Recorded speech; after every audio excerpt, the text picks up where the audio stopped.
Good afternoon, Dr. Labisi. Welcome to the meeting.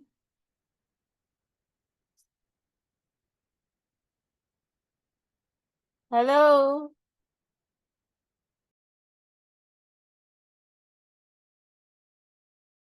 Yeah, good afternoon. I'm trying to get my settings right before we start.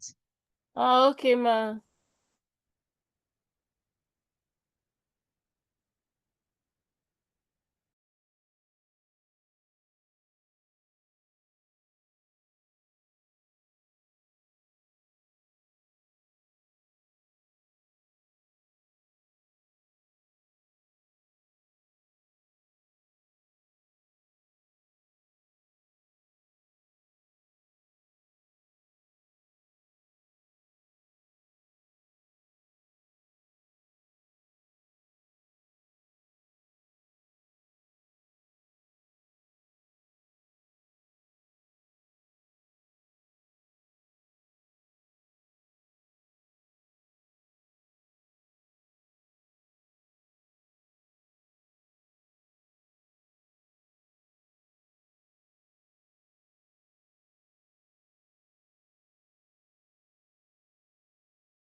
Thank you for joining us, Monica. Thanks for joining us, Ajayi. You're welcome.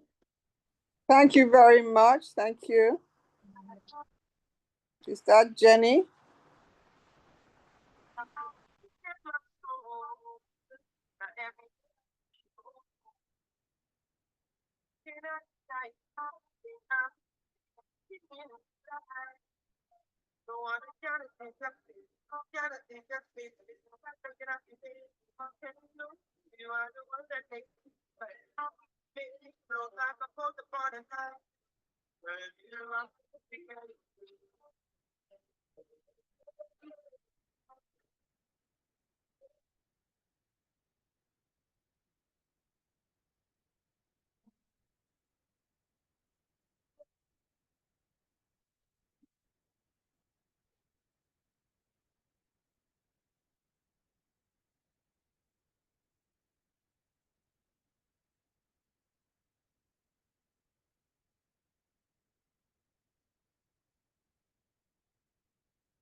For everyone joining, thank you so much. Thank you for joining. You're welcome.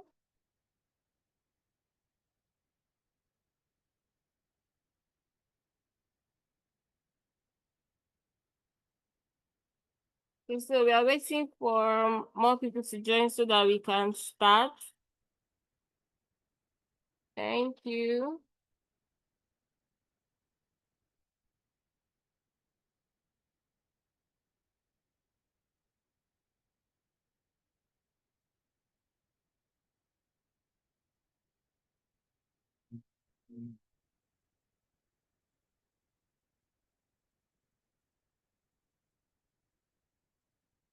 Thank you, Eugenia, for joining.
Good afternoon, everyone.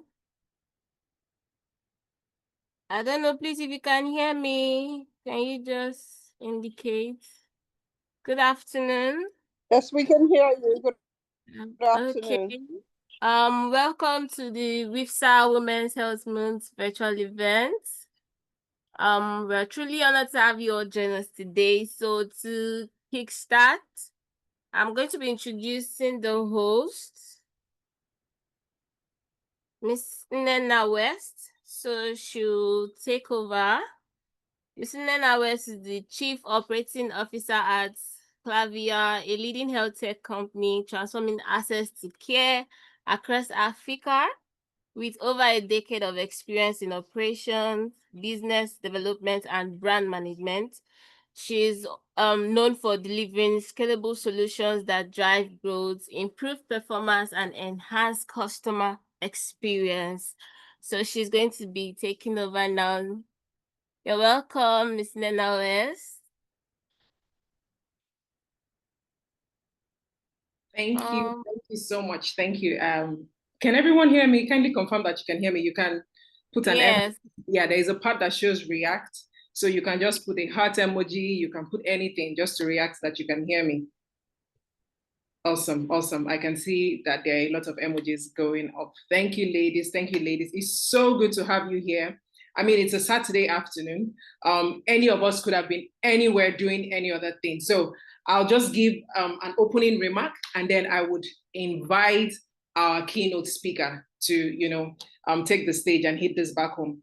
As we all know, May is the month of health for women. May 28th precisely is the day that we celebrate Women's Health Month.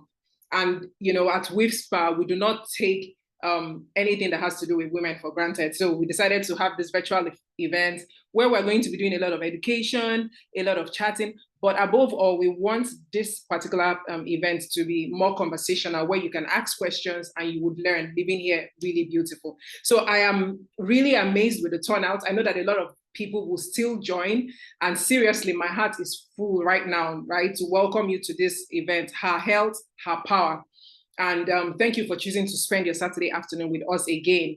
You could be doing any other thing. You could be with your kids, you could be watching Netflix, you could be chilling, you could be hanging out with the girls, or just doing any other thing. But honestly, no judgments if that's what you usually do on Saturday, but I'm glad that you're taking our time to be here. So I want to ask a question, and I just want us to get real, right?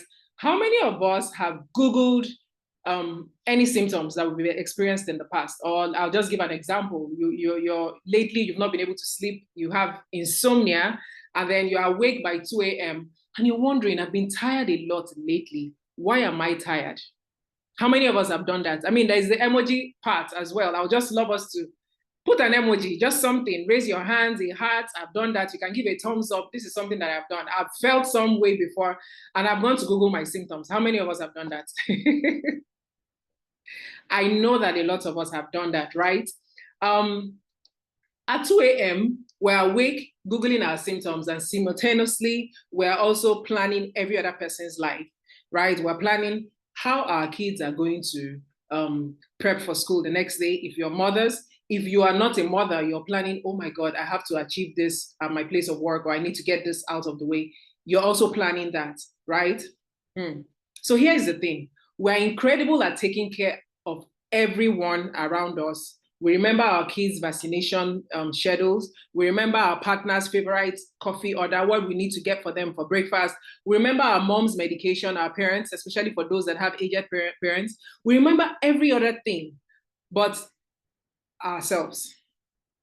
When we're the last people that we remember, like, how am I really doing? Not just surviving, am I thriving? And I'm not talking about in your career. I'm not talking about, you know, in the business world. A lot of women, we are now focused on doing that, but how are you? So today isn't about adding another item to your already endless to-do list. Today is about perfection. You know, it's not about perfection, sorry, having it all figured out. No, it's not about that. Today is about giving ourselves the permission to pause, to learn, and to prioritize that one person that we always forget all the time, you. Right? Because you're carried away doing every other thing. You're being a good wife, you're being a good mother, you're being a good daughter, you're being a good friend, and all of that. So today is to prioritize yourself. So thank you for taking our time to be here. We're going to be talking about stuff that usually stays in group chats, a lot of private group chats where we have this kind of things, where people just, you know, send in things to say, is it just me feeling this way? Is it just me having this hormonal roller coaster?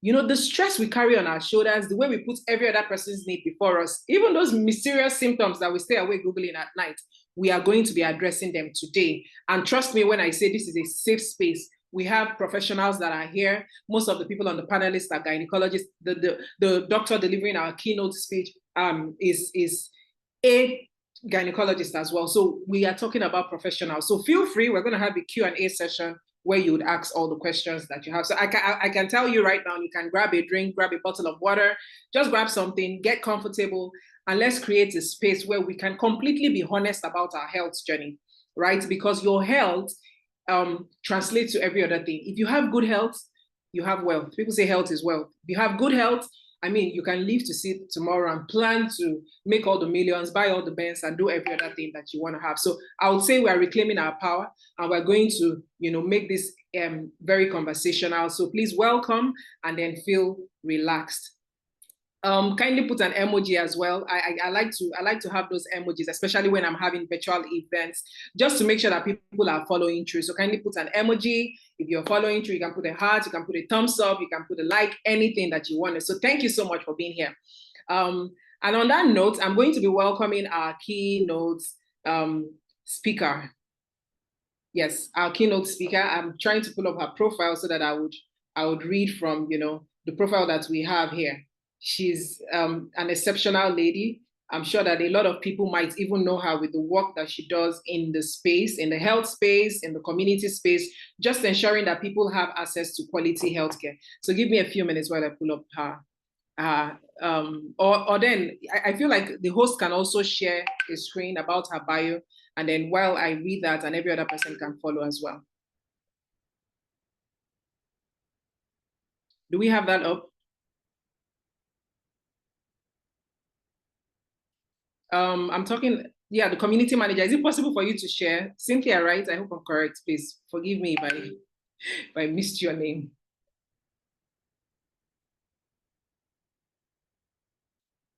Okay, I think I have it up. So I'm just going to invite today Dr. Fejiro Chinye-Nwoko.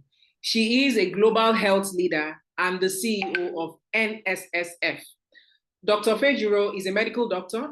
She's a pastor and a global health executive. She's committed to transforming Nigeria's healthcare landscape. And trust me, when I say that the healthcare landscape in Nigeria is so fragmented, it's so difficult to understand, and anybody in that healthcare space is doing an amazing job. Now, Dr. Fejiro is the managing director and CEO of Nigeria Solidarity Support Fund, NSSF.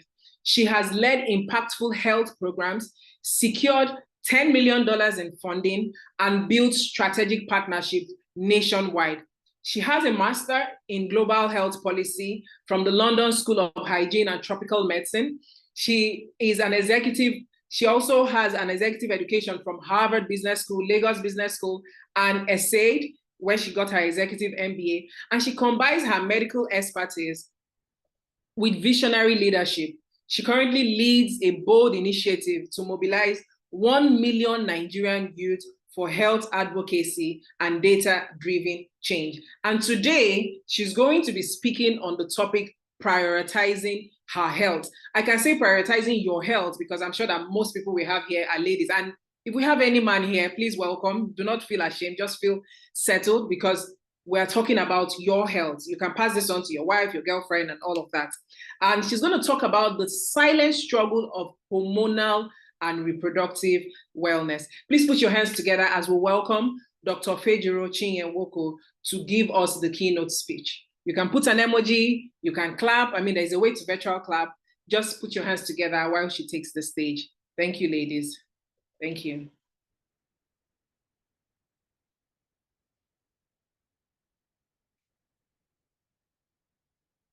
Yes, Dr. Fejiro, can you hear us?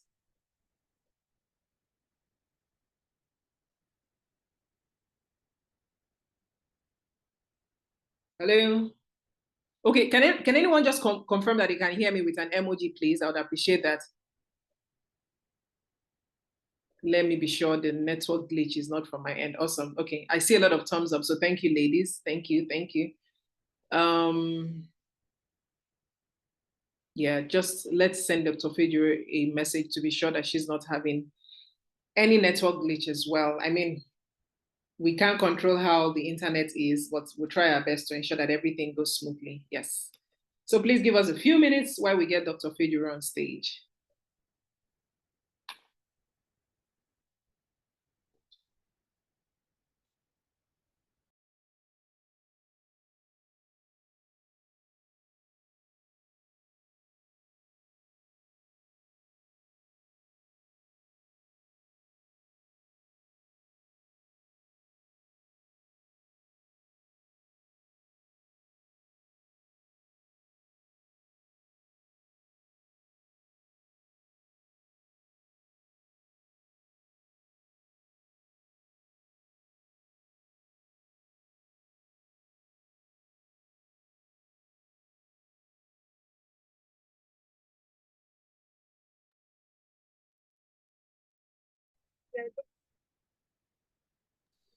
Hi, Dr. Fejiro, are you on now? Can you hear us?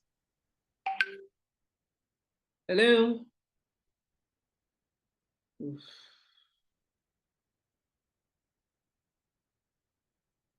Okay. Okay, so while we're trying to sort out this whole network glitch, I would ask the community manager to just play soft music while we ensure that Dr. Fejiro is online. You know, I mean, you cannot control how the internet would act for this kind of events, but we really apologize. And then trust me, in like 5 minutes time, we should sort all of this out and she should be back on. So yeah.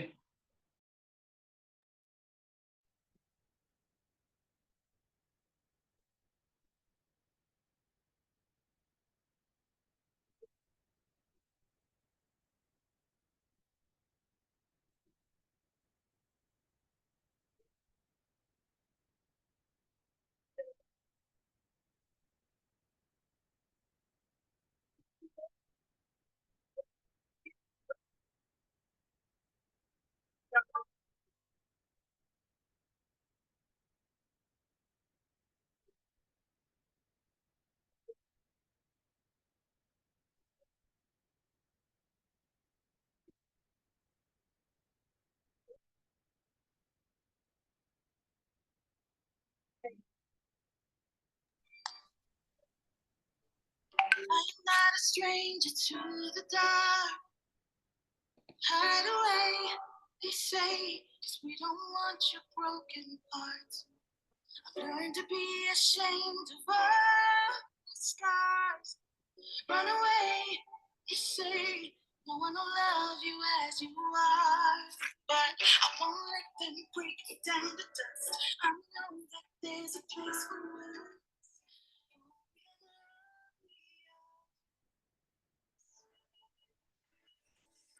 Sharp words wanna cut me down. Gonna send the blood, gonna drown them out. I am brave, I am bruised, I am who I'm meant to be. This is me. So now, here I come. And the mountain up to the beat I drum. I'm not scared to be seen. I make no apologies. This is me.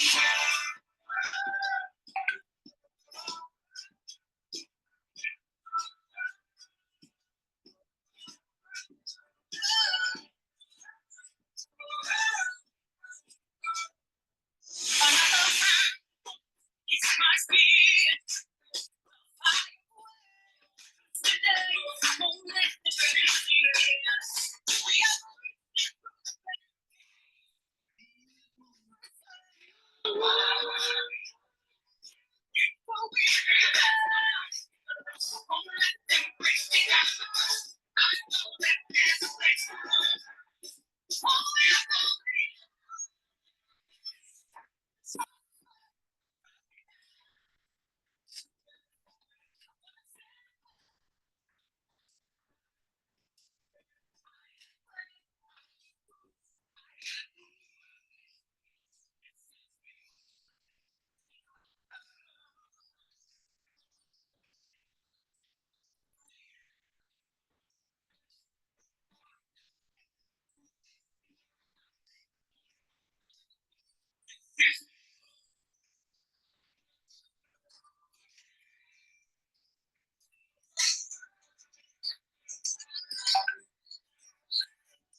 sharp words wanna cut me down. I'm gonna send a bird, gonna drown out. This is brave, this is bruised, this is who I'm meant to be. This is me.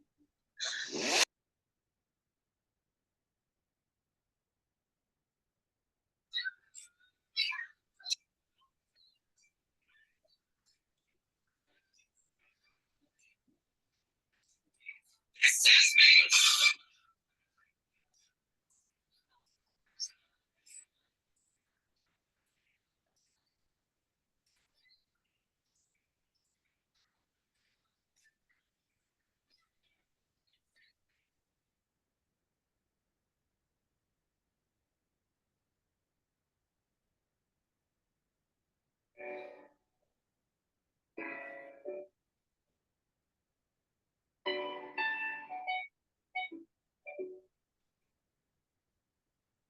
I am not a stranger to the dark.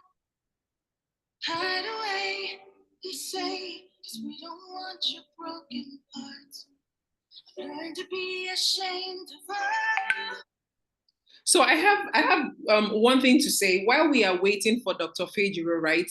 I mean, a lot of us here are part of the community, the WIFPSA community. Yeah, And then I'm here.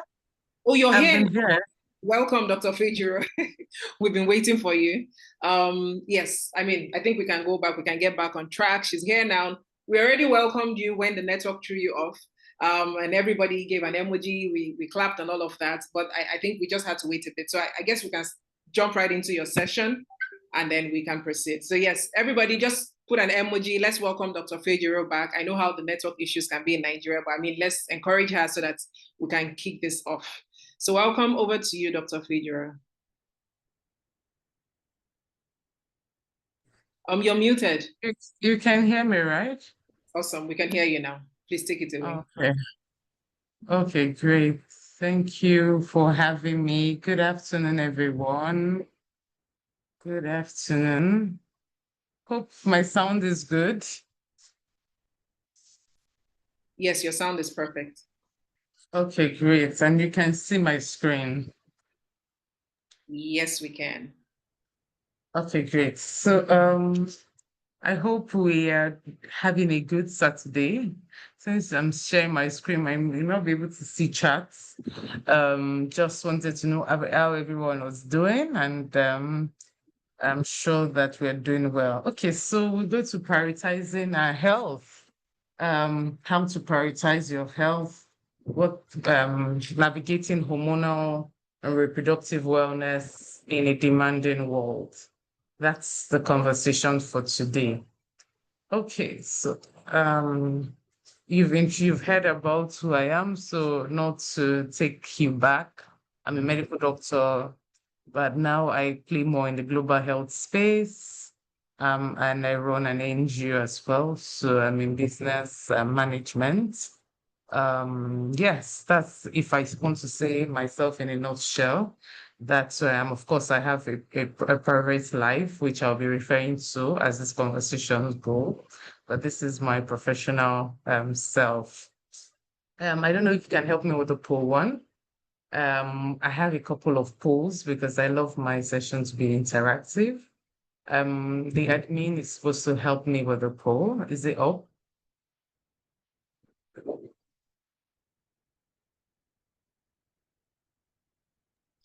Yes, it should be up in a bit. Once it's up, we'll be able to do the voting. Okay, I'm waiting because it's just going to take 1 minute Okay. to click it. So if I can't see it, let me know or when it's up. Okay, yes, I can see it is up. So just pick one answer, one, just one. Click one and click submit.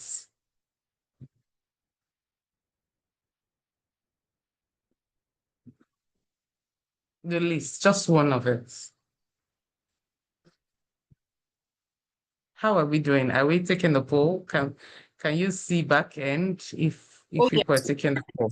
Yes, we can. It would just appear on the screen and then you click on an answer. So please, everybody, yes, I can see people putting in the comment section that they have done it. So awesome.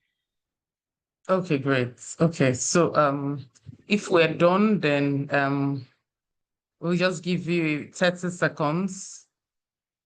30 seconds to, and then we move on. It's just for us to understand where we're at. And I'm sure that someone from the back end can help me to get me the results. Just put it on the chat to me so that I can refer to it.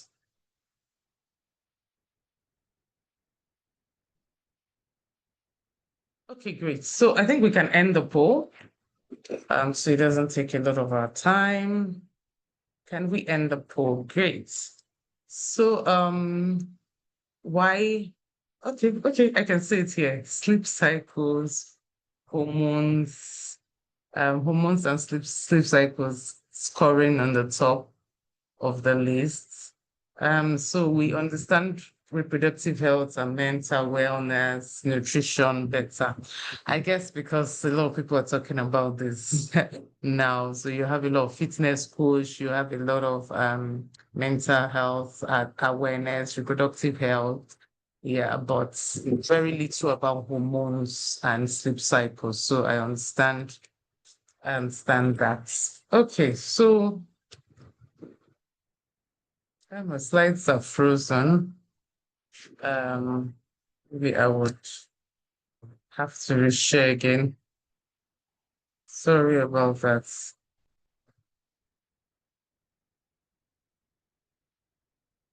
Sorry. I have tenants in my house, i.e. my children. Okay, let me just skip first.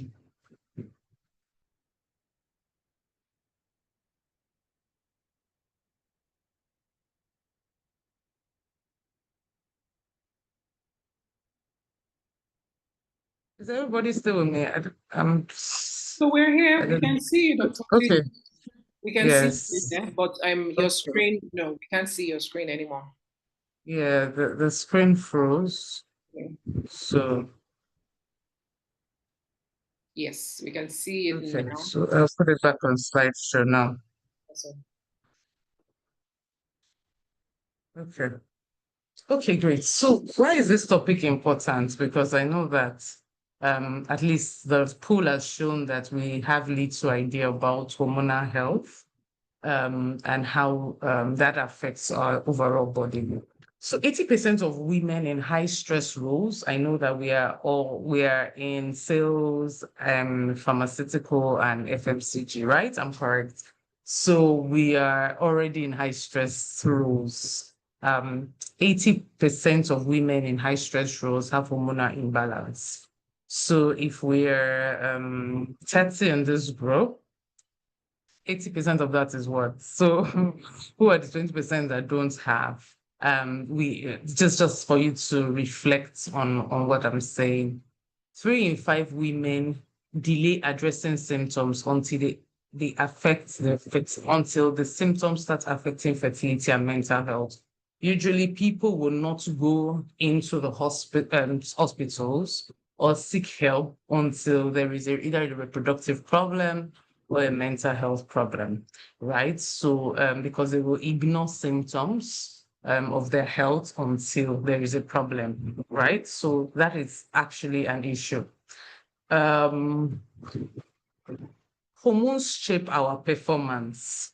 Hormones shape our performance. So, however you're performing at work, I know you are concerned about your career, you're concerned about business, you're concerned about, where you want to be tomorrow, you want to be a high flyer, you want to have achieved X, Y, Z, or your hormones are going to shape that performance. So as much as it is that you're focusing on work, you must focus on these hormones. If not, you are not necessarily climbing up any ladder anytime soon.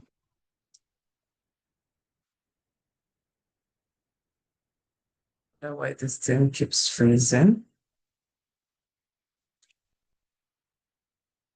I don't know why it keeps freezing. Sorry about it. I have to keep, maybe I'll just leave it on not a slideshow so that way we can run smoothly through it.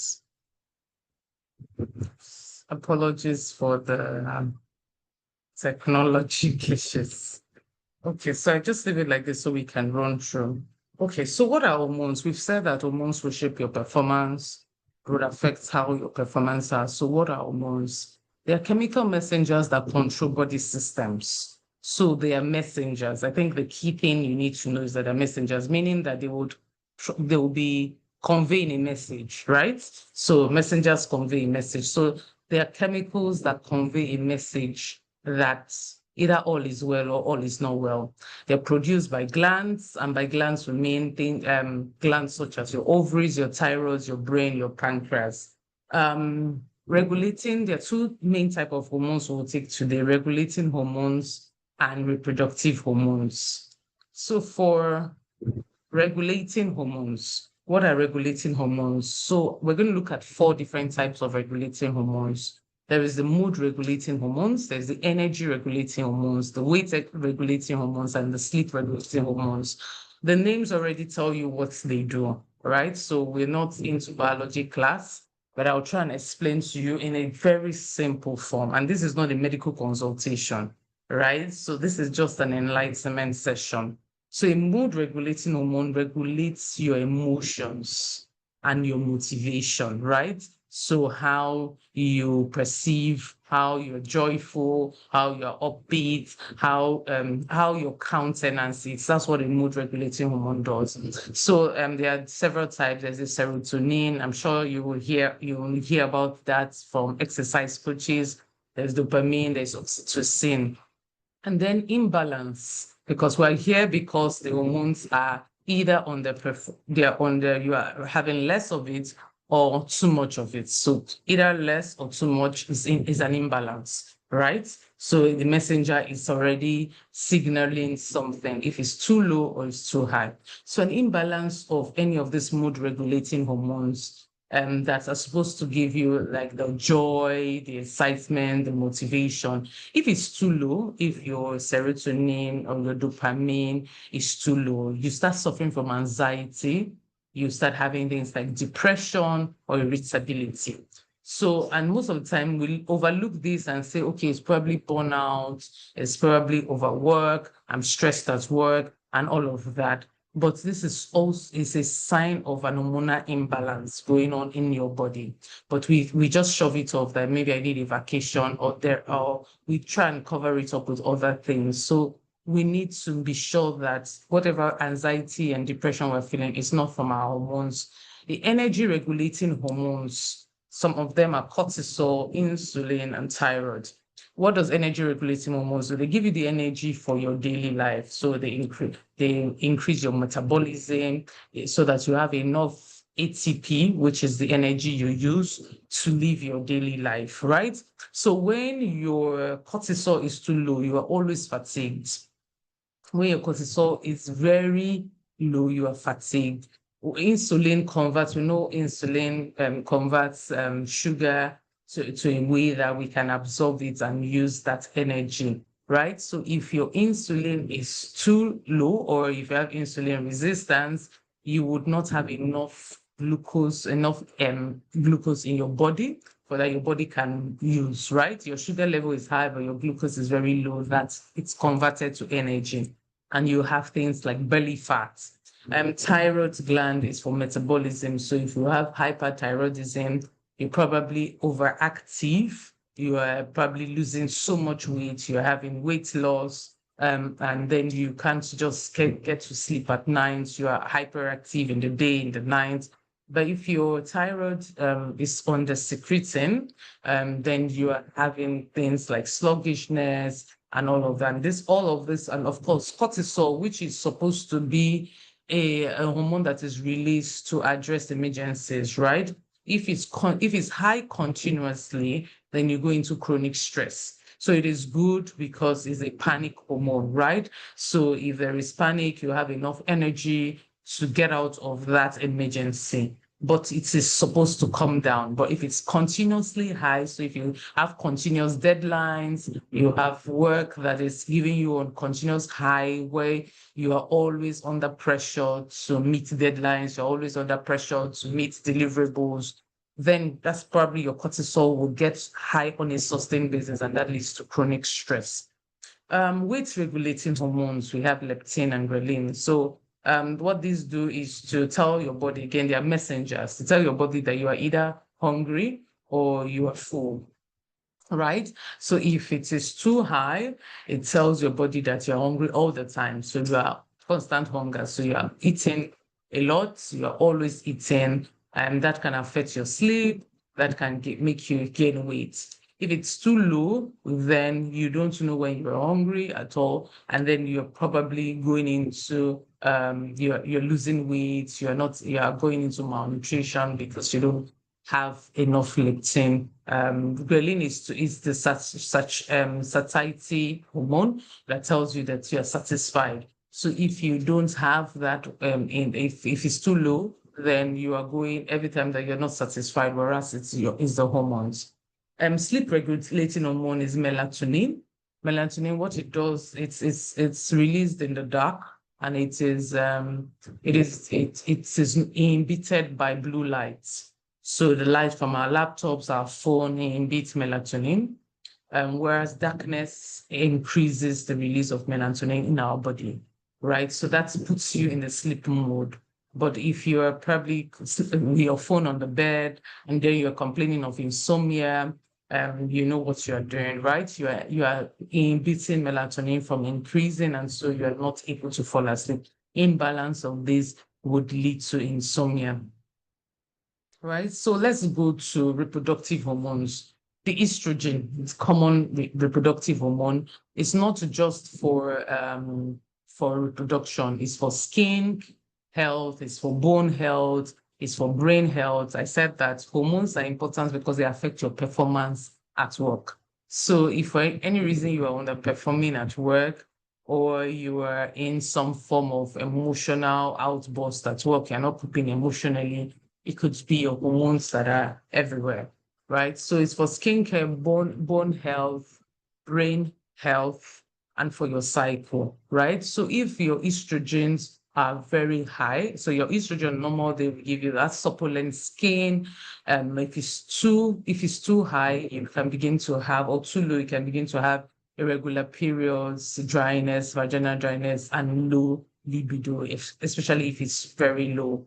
Or if it's too high, you can even begin to have brittle bones, right? So a situation where people, their bones just break spontaneously, not because of an accident or anything. Your progesterone is the calming hormone. It helps you calm, it helps you sleep, it helps prepare the body for pregnancy, for reproduction. So when it is too low, you have insomnia, you're not able to sleep, you're anxious, you have irregular menstrual periods, so shortens cycle. The LH and FSH, follicle stimulating hormone, and lactating hormones, they regulate your menstrual cycle, your ovulation. So if it's too low, you have people that come with premature menopause. They are getting to menopause in their 30s or even early 40s, premature menopause. Right. So what are the common issues that we see with women that are active at work, that want to grow their career? And there's nothing wrong with the ambition to grow in your career. Some of the common issues we experience is, one, it's the irregular periods we see with women. As a result of the high cortisol level. So I said cortisol is actually energy regulating hormone. So it is released in a panic situation. But if at work you're always panicked to meet your targets, right? That means your cortisol will remain high for a long time, and it can lead to irregular periods. That's some of the signs that you can begin to see. PCOS is caused by insulin resistance. It affects your mood, it affects your skin. It's a situation whereby it's called polycystic ovarian syndrome, whereby the insulin is very low. You have insulin resistance. It's as a result of increase of estrogen, so it's overstimulating the ovaries and secreting too much. And because of that, it can come with mood swings, skin issues, and all of that. Fibroid is actually also as a result of too much estrogen in the body. It's a non-cancerous, benign tumor of the uterus. However, it leads to a lot of other illnesses like anemia, from too much bleeding. When you're bleeding too much, you can have anemia. It's painful for some people. It's very painful. So sometimes the size, it becomes too large. It begins to sit on the bladder, and it begins to cause incontinence in some women. All of that as a result of hormones, and it's because of the excess release of estrogen. It's also common in women with sedentary lifestyle, so women that are doing very little exercise. And then, of course, in medical school, they would say it's also the disease of the virgin. So it's also as a result of people that maybe have not had any pregnancy in a long time, right? Lastly, we'll talk about is delayed childbearing. While we know that some people intentionally may not want to go into childbearing now for whatever reasons, we know that even when people desire childbearing, hormonal imbalance can lead to delayed childbearing, and then of course leads to other issues, which is also mental health and all of that as a result of not getting what you really desire at the time. How does all of this hormonal imbalance, hormonal health, reproductive health affect mental health? Um, One thing is we've talked about anxiety, irritability as a result of our mood regulating hormones. If they're either too low, then we begin to have anxiety, irritability, brain fog. And sometimes you just can't remember things, or you just can't think clearly in a situation, that you should be able to come up with a solution. Low drive, so you don't have drive. Every day you wake up, you're tired, you're fatigued, and you really cannot say why you're tired or you're fatigued, and it's constant. It's not a one-off. It's not once in a blue moon. It's almost like every day. Then you're just sad. Some people are actually always sad, so that is also a red flag on how hormonal imbalances can lead to mental health issues.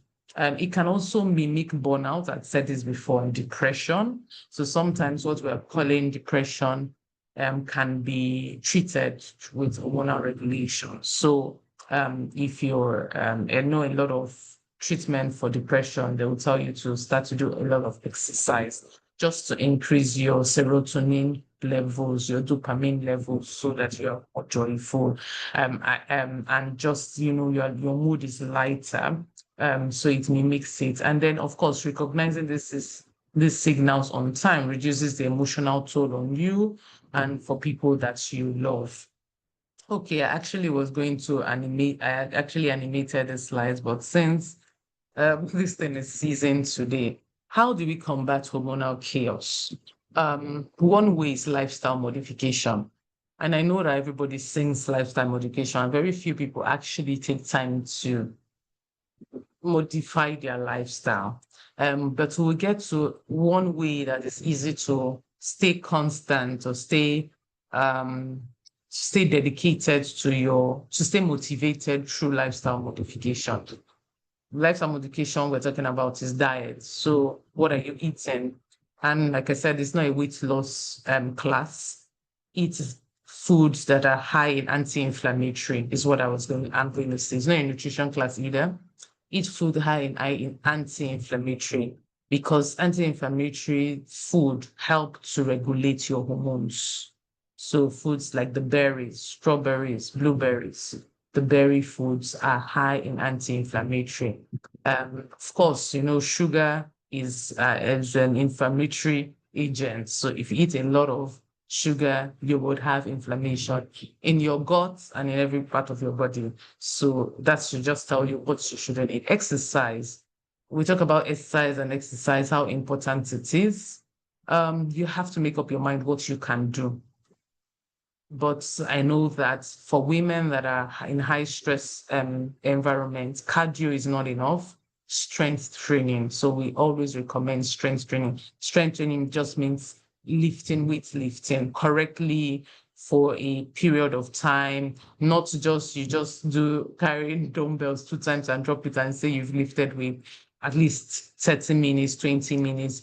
Do something that you can commit to. It is important for your health. It's important for your performance as well. Sleep is something that is gaining a lot of attention now, that people need to sleep better, not just sleep longer, but sleep better. So good sleep, very important. Whatever will get you to good sleep, give it. Set boundaries. I think that's another thing for you to be able to meet up all of this lifestyle. Something has to give, right?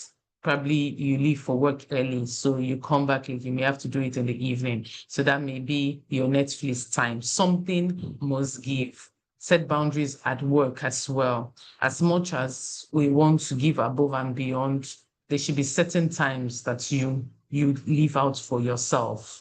Certain times. I'm not saying that you shouldn't respond to emails apart from a particular time. You set out what works for you. At certain time, you should be able to give that time to the things that your lifestyle that you want, right? Okay, check your hormones. You have to check your hormones. Book an appointment with your doctor and do a hormonal check, especially if you are above 35.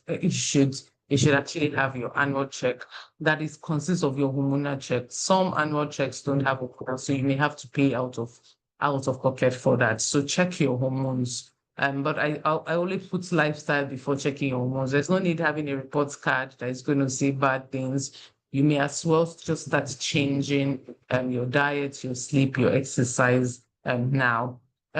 Community. Why is community important? We talked about the mood regulating hormones. Sometimes they are stimulated by touch, right? They're stimulated by touch, the moods, not just exercise, touch. There are several studies that have said that people with living in groups and community live longer, live happier lives as well, not just length of years, happier lives, have less depression. We're slowly becoming like a Western country in Nigeria where our walls are up, and we're very transactional. But you have to invest in relationships that matter. So be it your immediate family, be it your extended family, be it whatever, your friends, whatever those community means. You live in community, and it will cost you something. It will cost you some of your work time. It will cost you some of your alone time, but you have to give it. You have to give it attention. It will not just happen. And then overall, it affects your hormones and your health. And measure your life. That's the why I was talking to that. The only way you can do all of these things I'm saying to you, the only way these things don't end up in information in your head that you just learned and you're not going to do anything about, is how do you want to measure your life? So by the time you're 80, where do you see yourself? And I'm pausing for you to actually think of when you are 80, where do you see yourself? Who do you see is around you? What would you be doing at that time? If where you see yourself, people you see yourself around, what you see yourself doing, it's not being taken care of now, you're not going to get there. Right? So if you don't see yourself on a wheelchair, if you don't see yourself working with crutches, if you don't see yourself in a mental home, if you don't see yourself alone in the penthouse of a multinational building, at alone as the chairman of the company, if you don't see yourself doing that, then you have to invest in lifestyle modification. So that's how to measure the life. What is your target when you are 80? And I don't mean money, financial targets, because I know that that's usually where we would go to. How would you measure your life? Who do you want around you? So you have to be able to see that. At this point, just to break it up, I will take the second poll, please. If you can put up the second poll, again, it's 1 minute. And this will help force you to think of which of the challenges do you personally relate to or have experienced in terms of your health. Of course, there are no names, so feel free to pick one. Which of these challenges have you related to? Like I said, this is symptoms. This is not even. This is the disease pathway. It's not even the hormones, right? So things like irritability, insomnias are not here. Anxiety is not here, but we know that those are earlier signs of hormonal imbalance. So if we have another 20 seconds, we will close the poll. So everybody can see it, right?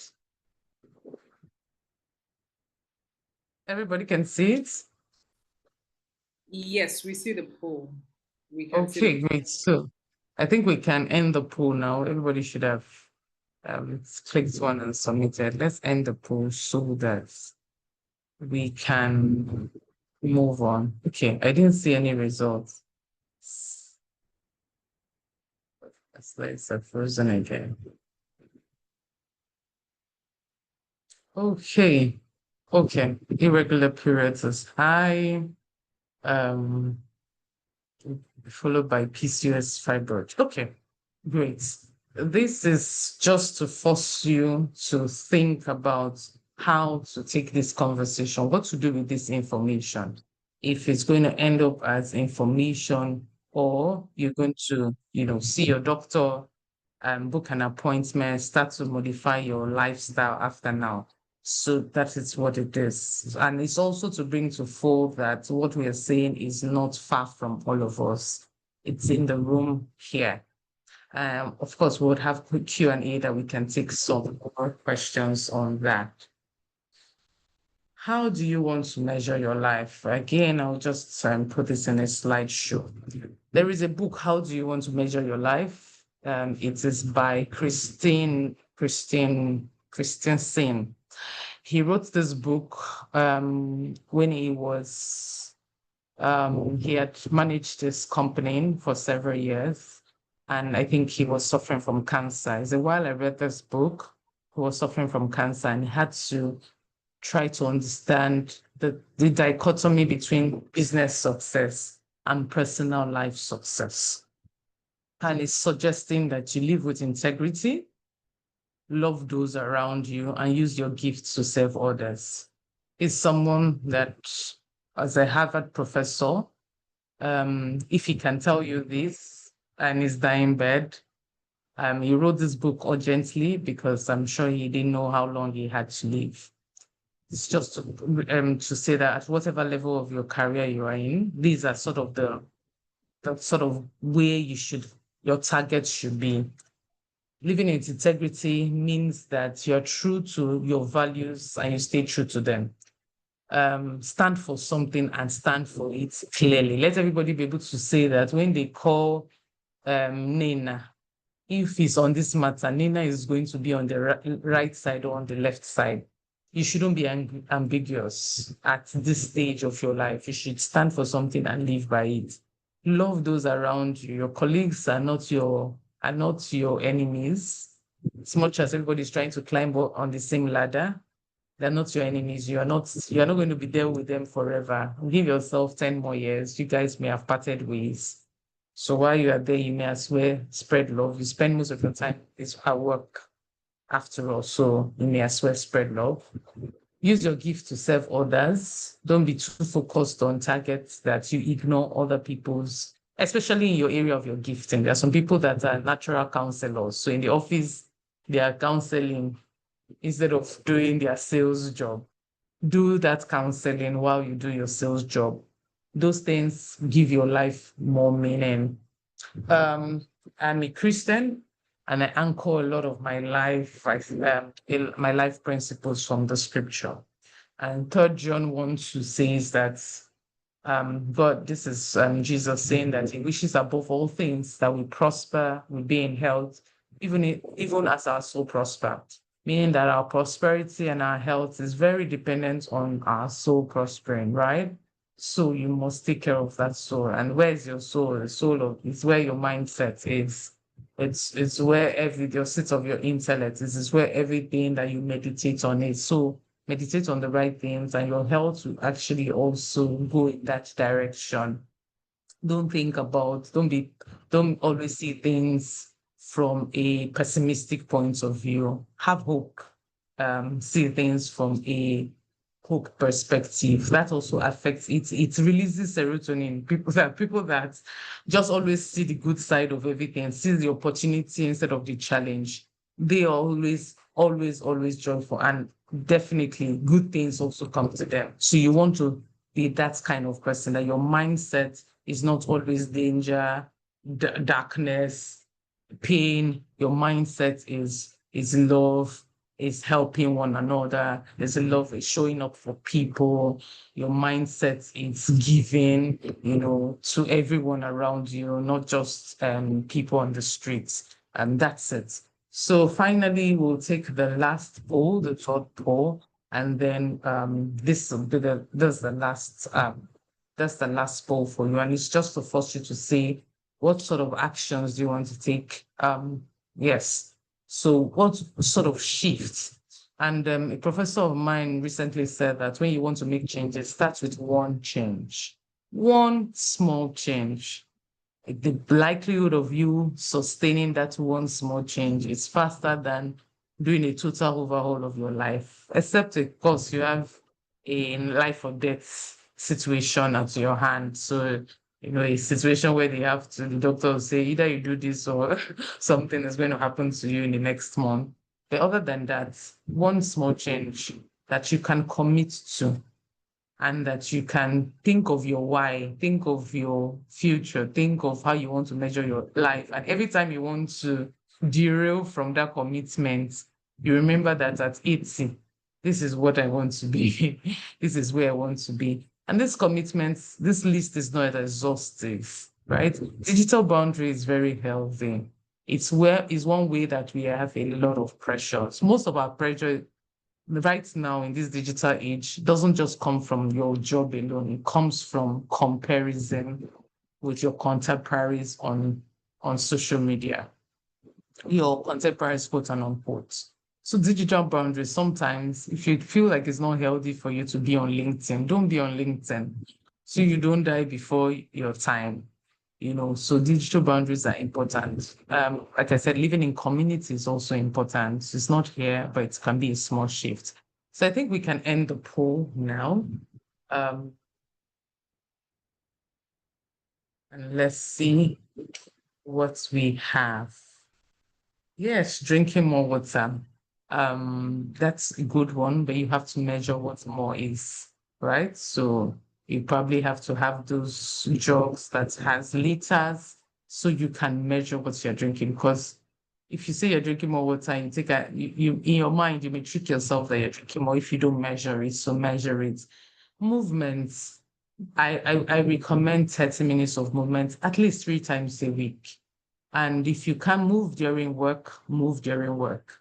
So if you're having a meeting, it's a virtual meeting, and your video doesn't need to be on, and there's somewhere that you can walk around, take that meeting working. At least you would have done your work and you would have done the meeting. You don't always have to go to the gym. You can take that work while having. So if you can do your 30 minutes during work so that you don't have an excuse. But if not, you can wake up early to do it or late at night. So thank you very much. Nina, I've come to the end of my keynote. I hope I didn't exceed my time. No, you did not, Dr. Fejiro. You did perfect. And I would say it was such an amazing session. Thank you so much. Thank you. Thank you for having me. Thank you. Thank you. So please, I would like the energy in the room to, come up a little bit. So let's just give Dr. Fejiro an emoji. Let's give her a heart emoji. Let's clap for her if we can. It was such an informative and educating session, right? A lot of things learned. Who would believe that when I was, giving the opening remark and I spoke about being awake by 8 a.m., who would believe that hormonal imbalance could be the reason why you're awake at 8 a.m.? Wow. Who would believe? I learned a lot of things. So I jot down some things. I'm just going to wrap it up. We would move over to the panel session, and then we can take all our Q&A at the end, right? So just jot down your questions. If you have any, write them down. We are going to attend to every one of them. Dr. Fejiro is here, and our panelists will be there to take, the questions. So hormones shape our performance. I mean, we're mothers. Some of us are single. Some of us are, career ladies. We have different things that we're chasing. Dr. Fejiro kept on talking about targets. We set targets for ourselves.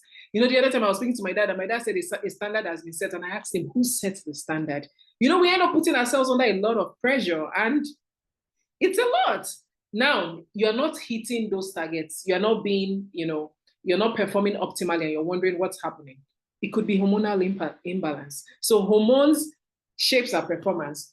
Hormones are messengers, right? They convey messages to inform you if all is well within.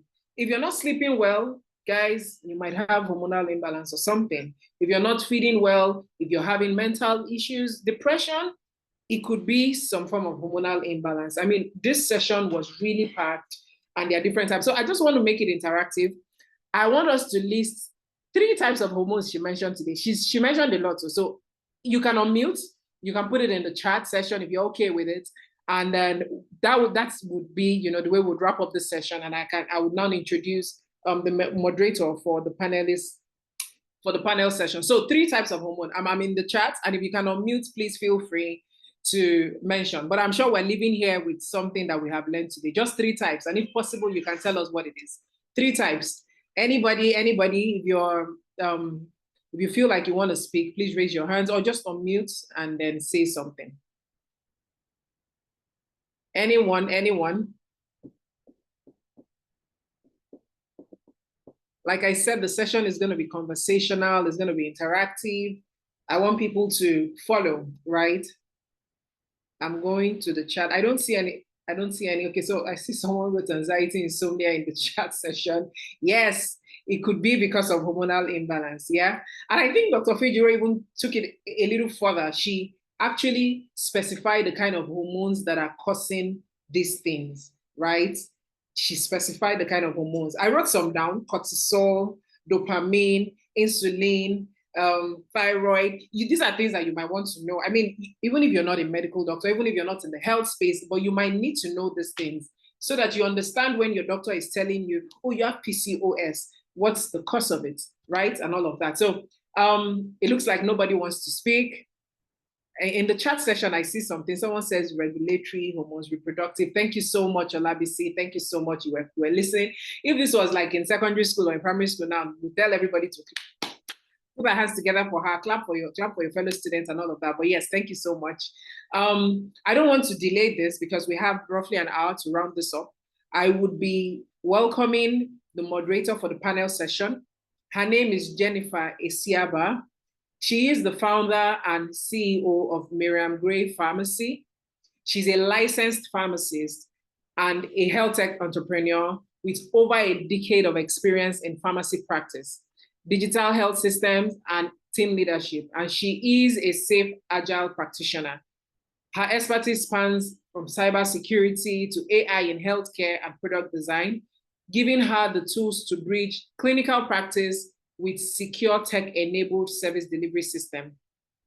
She leads efforts to build pharmacy systems that are efficient and built for the realities of underserved population. She's an alumna of Cornwall University's Entrepreneurship for Women program and Draper University's Fundamentals of Entrepreneurship. And she actively contributes to Nigeria's growing digital health ecosystem. So let's put our hands together as we welcome Jennifer Esiaba to moderate the panel session. Let's put our hands together. You can put an emoji up there. You can put a heart and all of that. Jennifer, are you here? Please say something. Yes. Hi, good afternoon. Hi, Jennifer. Good to have you here. So please take it away. Here. All right. I turned on my camera just to say hi to everyone, but please, I'm going to crave your indulgence to allow me to turn off my camera. But I'll make this as interactive as possible. Okay, hello everyone, welcome. I'm sure we've all been having such a fantastic time. The keynote address that was just given was super, super enlightening.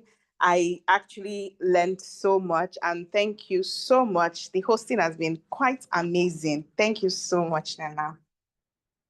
So we're just going to jump right into it now. And I think I like how we've been keeping it interactive and playing games. So I have a little game of my own now. Before we dive deep into the panel session, I want us to play a small, very quick game. And I'll call it Hormone, Truth, or Myth. So I'll just have 3 statements. I'll read them one after the other. And if you think it is true, like if I read a statement and it's true, then you can just raise your hands in the comments or react, use the react button. And if you think it's a myth, then just keep your hand down. So are we ready? Yes, so yes. Okay. So the first statement is, your period should come, or your period must come exactly every 28 days. If it's true, raise your hands. If it's false, leave your hands down. Okay, so I see one true. And then I will assume everybody else is false. So next question, only older women experience hormonal changes. If it's true, raise your hands. If it's false, let's leave our hands down. My hands are down for this as well, and I'm sure everybody else's hands is down.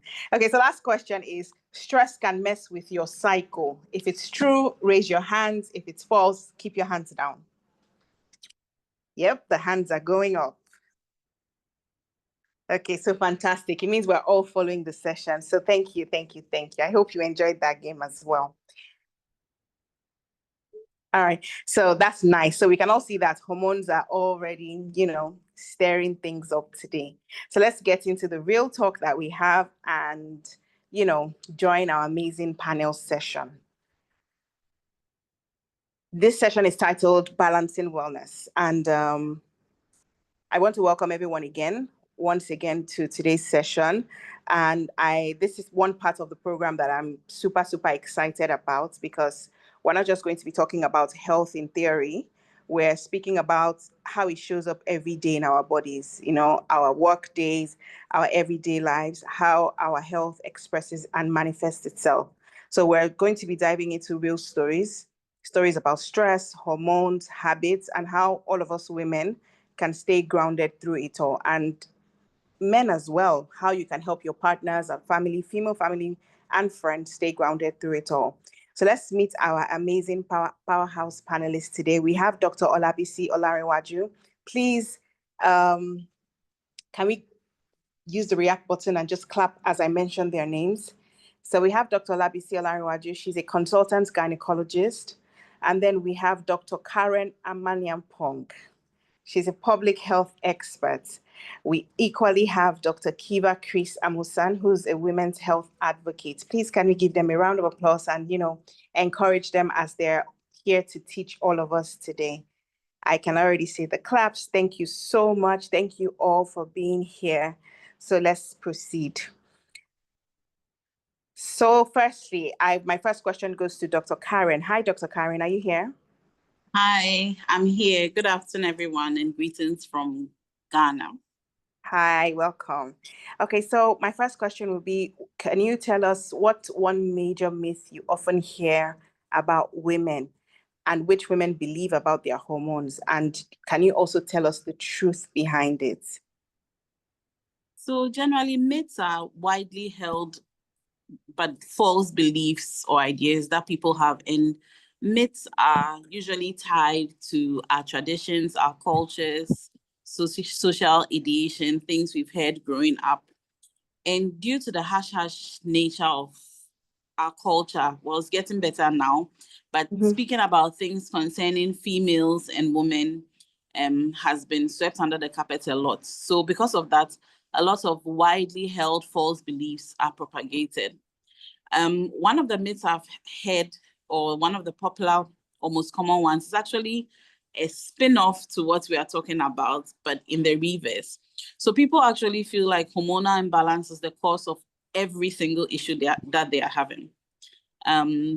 So from weight gain to skin problems to poor sleep, women feel like hormones are the cause of all their health problems. But the truth is that even though hormones are quite important and significant, and we've been focusing on that today, they play a significant role in main bodily functions, like helping us to produce the female reproductive, to undergo changes that will lead to ovulation, reproduction, thyroid, regulating our temperatures, etc. It's not all the symptoms that we experience that are due to hormonal imbalance. So there are other factors, like lifestyle factors, like sleep, diet, and other medical conditions. For example, if you're feeling tired all the time, it might not necessarily be because the hormones are imbalanced. It might be a contributory factor, but not the main one. It could actually be due to things like iron deficiency or maybe burnout or stress. And then some people might have acne flaring, skin problems. They might attribute it to hormones again, but it could actually be because of a change in skincare routine, diet, or even poor gut health. So hormonal imbalance is common, but it's not the sole cause of having every women's health issue. So we could look or delve deeper into this and not attribute it to that. So that's one of the major myths I come across in my practice as an obstetrician and gynecologist in Ghana.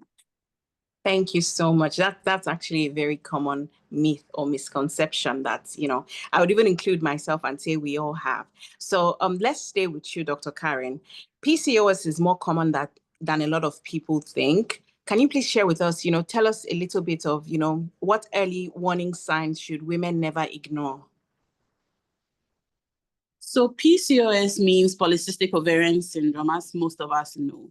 And it's one of the most common hormonal conditions encountered worldwide. So I find that speaking to colleagues in other countries, and then from my practice in South Africa as well as Ghana, it's one of the most common hormonal conditions being encountered. And I'm finding that more and more people, even at younger ages, are presenting with PCOS. A lot of women have complained about experiencing delay in their diagnosis, and they also don't get satisfied with care. So the main things when it comes to PCOS are not just what the condition is causing. Most people, when they hear PCOS, they're thinking of infertility or difficulty in conceiving, but there are far-reaching consequences of PCOS than being mentioned. PCOS puts people at increased risk of having gestational diabetes, that's diabetes in pregnancy, type 2 diabetes later on in life, a high risk of endometrial cancer, and cardiovascular risk factors. So it's really important for people to get diagnosis, timely diagnosis, and correct diagnosis. PCOS can mimic or imitate other hormonal conditions. So it's important to identify, us as women, identify symptoms in ourselves and our younger sisters. So there is commonly something called the Rotterdam criteria, which is very, very technical, but I'll break it down so that the symptoms that fall under that, which we as women can recognize ourselves, will be applicable to our lives. So we can talk about irregular cycles. So when we're talking about irregular cycles, we are talking about the menstrual cycle. Anything ranging from absent periods, which we call amenorrhea, so no periods, to having very long cycles. So if in the early years, when girls start to menstruate, that is the pubertal transition area, when they start to first menstruate, it's not unusual for periods to be irregular. So it will come today and it doesn't come for some time, then it will come and you don't see your period. So in the first 1 to about 3 years after having the first period, it's not unusual to see that there are cycles which are very short, lasting maybe every 3 weeks, someone is getting their menses, or maybe every 45 days, so 21 to 45 days. But 3 years after the start of the menses, the cycles should have become synchronized and there shouldn't be periods of prolonged absence of the menses. So any cycle ranging from less than 21 days to even some say 30, 32, 35 days, or having less than 8 menstrual cycles in a year are one of the common menstrual irregularities. I've also encountered some patients who have their periods being very, very prolonged, and that's one of their presenting symptoms of PCOS. So they'll have their periods lasting more than 7 days, going even up to 2 weeks. So it's ranging from being very irregular, absent, and then prolonged. But that doesn't necessarily always mean that it's PCOS, but it's one of the things to look out for and be alert about. Then we have what we call clinical hyperandrogenism. So basically, hyperandrogenism means increase in male features or male hormone levels, to break it down and make it simpler. So clinical means what we are seeing or how it's manifesting. So anything related to masculinity in terms of physical features, like having a lot of hair on the chin, having a beard, having to shave often, having chest hair, and then having a male pattern of hair on the abdomen. But that's not to say there are cultural differences. Some people are very hairy. So we need to be cautious about thinking that we have signs of hirsutism, that's what we call it. Because I've had Indian clients, they are very, very hairy.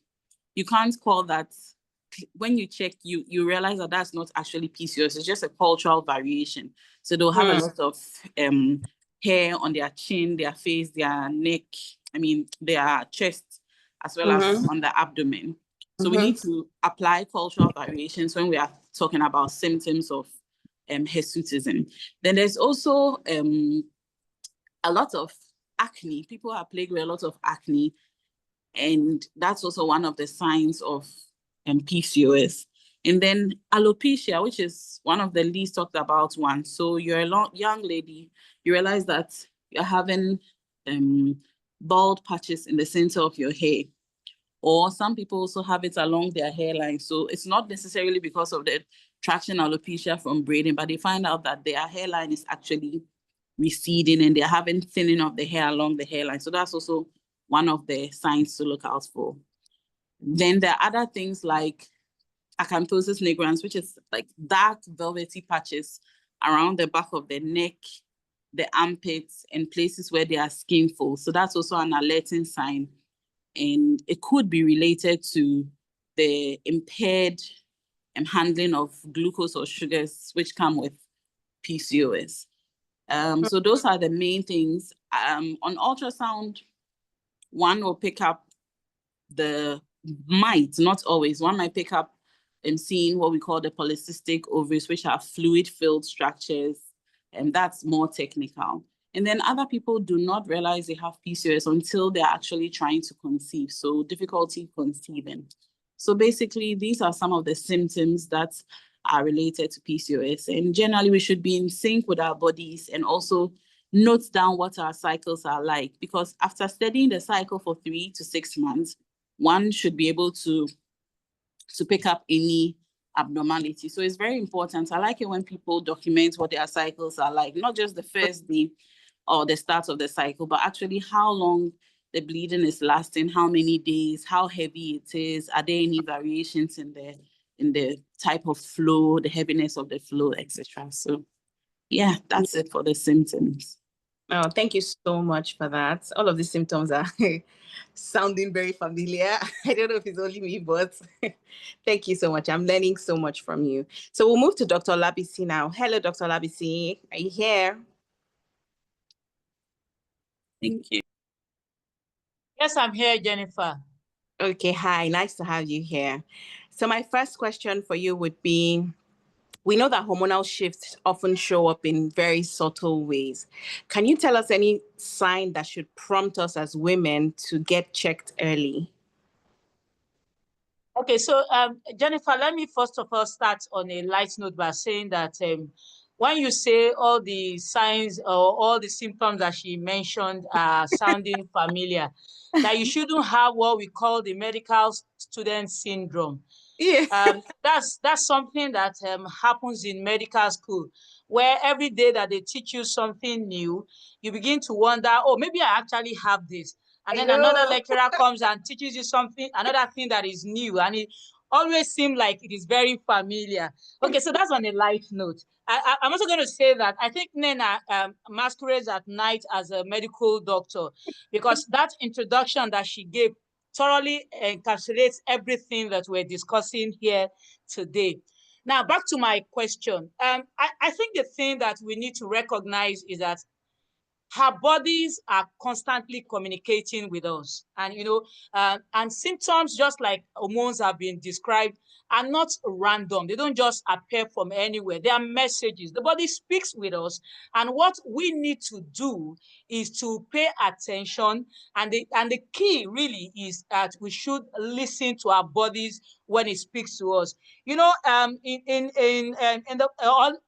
that you see a pharmaceutical advert on the TV or on radio, they'll say, they always end with the rider, if symptoms persist after 2 days, consult your doctor. So I think that in a way answers my question by saying that everything that you find that is not typical, that is not normal, that is not usual, should actually be reported so that you can find out how it affects the body or what exactly might be going on.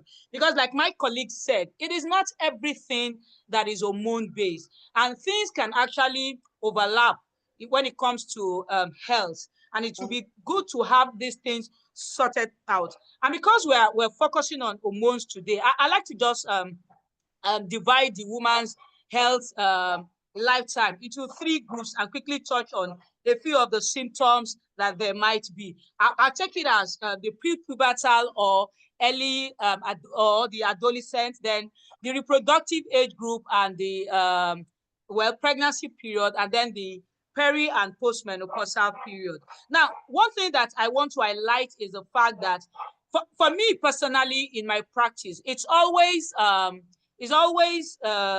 amusing when you find women and you ask them, what's your cycle length? and they can't even tell you, they're not sure. I think every woman should have a full knowledge of what their cycle length is.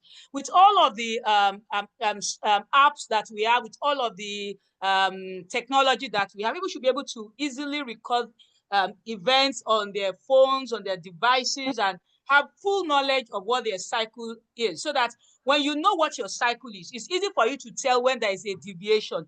Deviation either in terms of the quantity of flow, deviation either in terms of the length of flow, or the deviation in the pattern of flow. Now, that's for the early life or adolescent or prepubertal and pubertal period. Now, for pregnant women or women in the reproductive age group, again, once you have an understanding of the cycle, it's easy to even tell if you are pregnant. It's easy to tell if pregnancy is not progressing as it should. And if you're under the care of a professional, you'll be able to tell all the danger signs of pregnancy and be able to highlight this to your caregiver so that they can look into it and give you a diagnosis.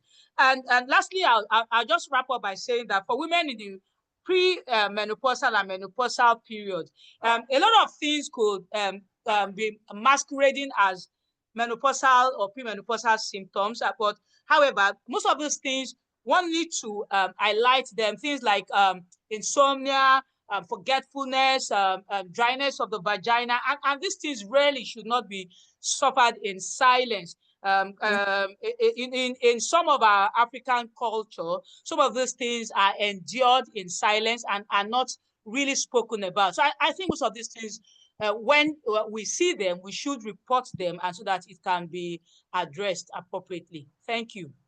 Thank you so much. You're very 100% correct on that.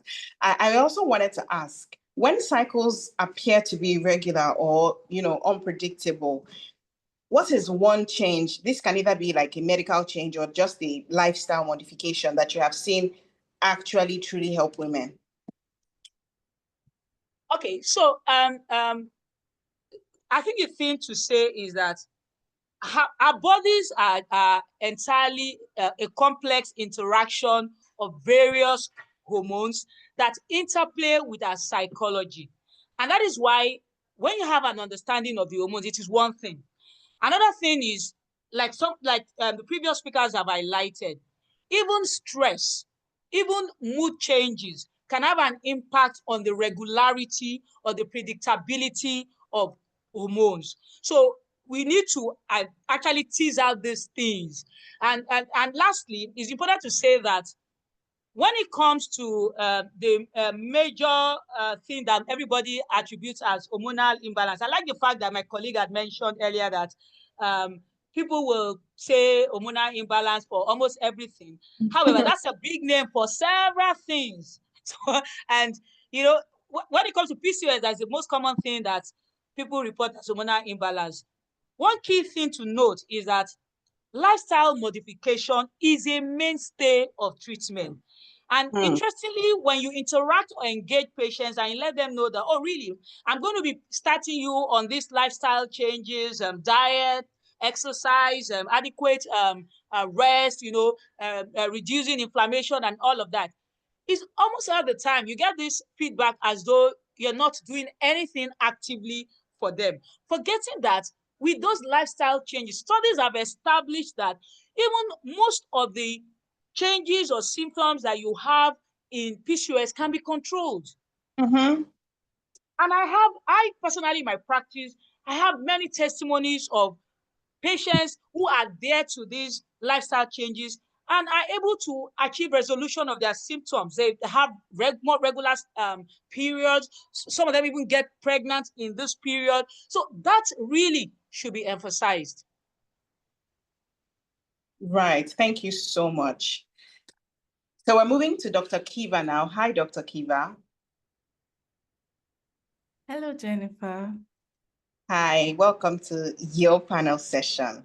So my question is, hormones and reproductive health are very deeply connected and intertwined. Can you share with us maybe like one thing that every woman here can start doing today to stay on top of both of these things? All right, thank you very much. One thing that I would recommend, and that's if I had to pick one thing absolutely, would be symptom logging.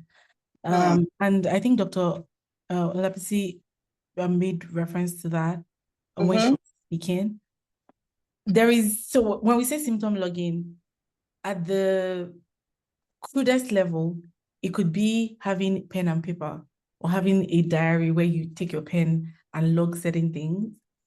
But it's 2025 and there are apps, mobile apps, applications on our phones that we could use to log symptoms.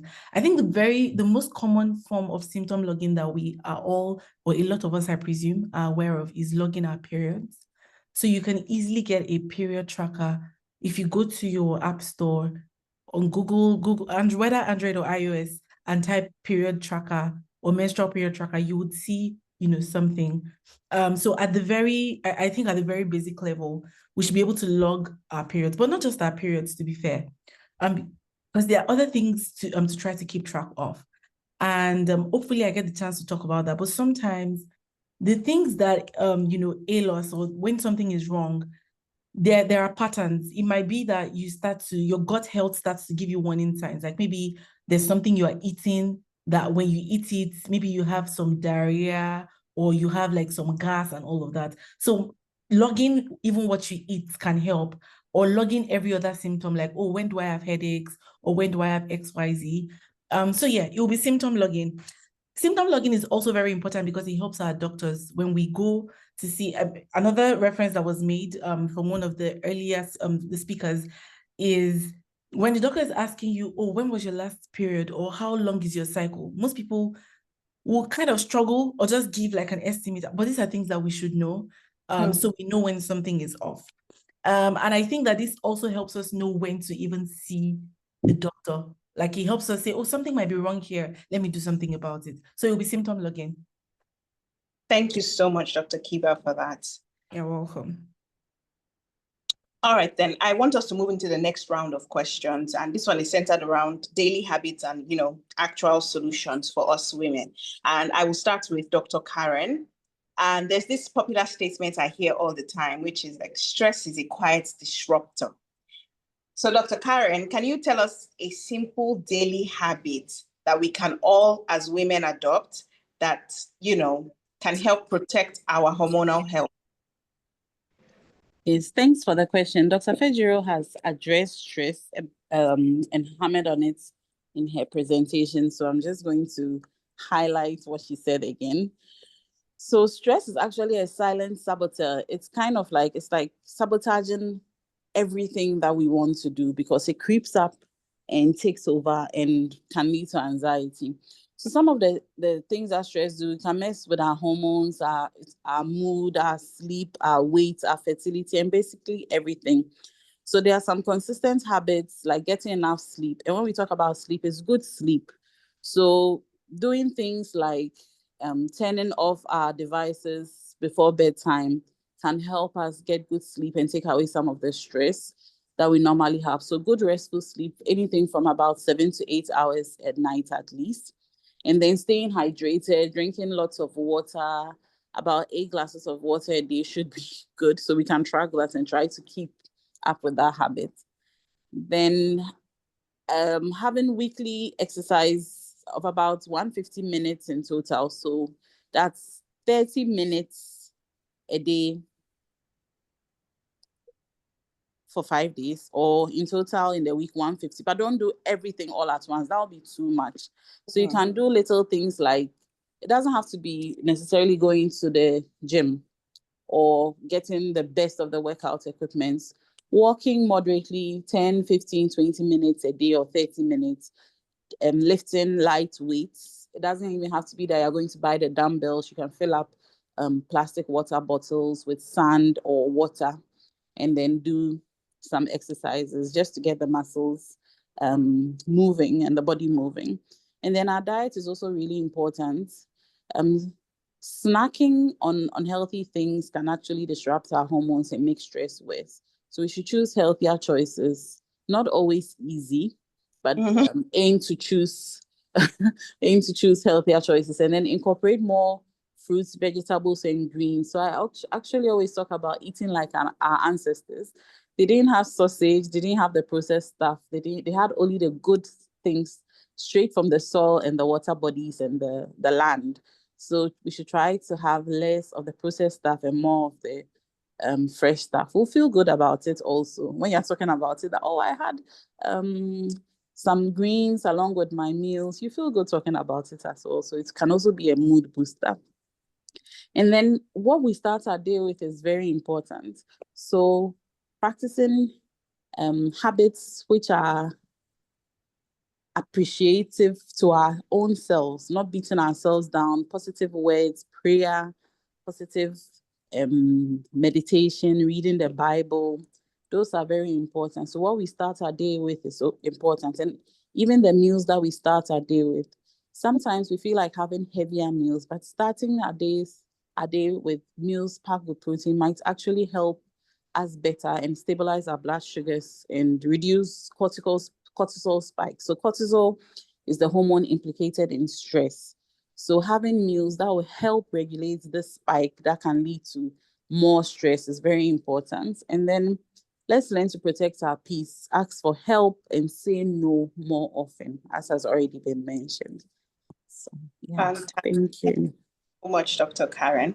I just put down the brownie I was about to snack on in collaboration with what she just said. So thank you so much. I think we're going to go back to Dr. Kiva now. And the next question will be, what kind of education or, community support have you seen actually help women feel, more confident about their hormonal health? And then maybe you can just share with us so that we can all relate a real life example of just one woman who has been able to, turn her hormonal struggles into an actual story of strength. All right. Before I answer your question, Jennifer, please eat your brownie. Eat your brownie, please. You can apologize later. Okay, so the question is, what kind of community I would say women would find helpful.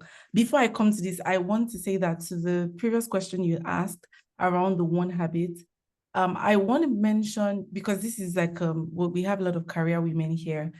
When it comes to our productivity and energy levels, logging our symptoms is also really important.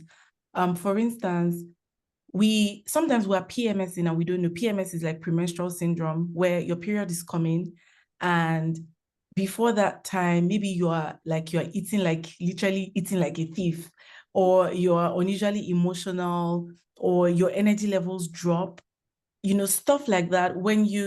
There's this concept of cycle syncing, which means that you know where you are in your menstrual cycle so that you can align your life, your habits, your work to that.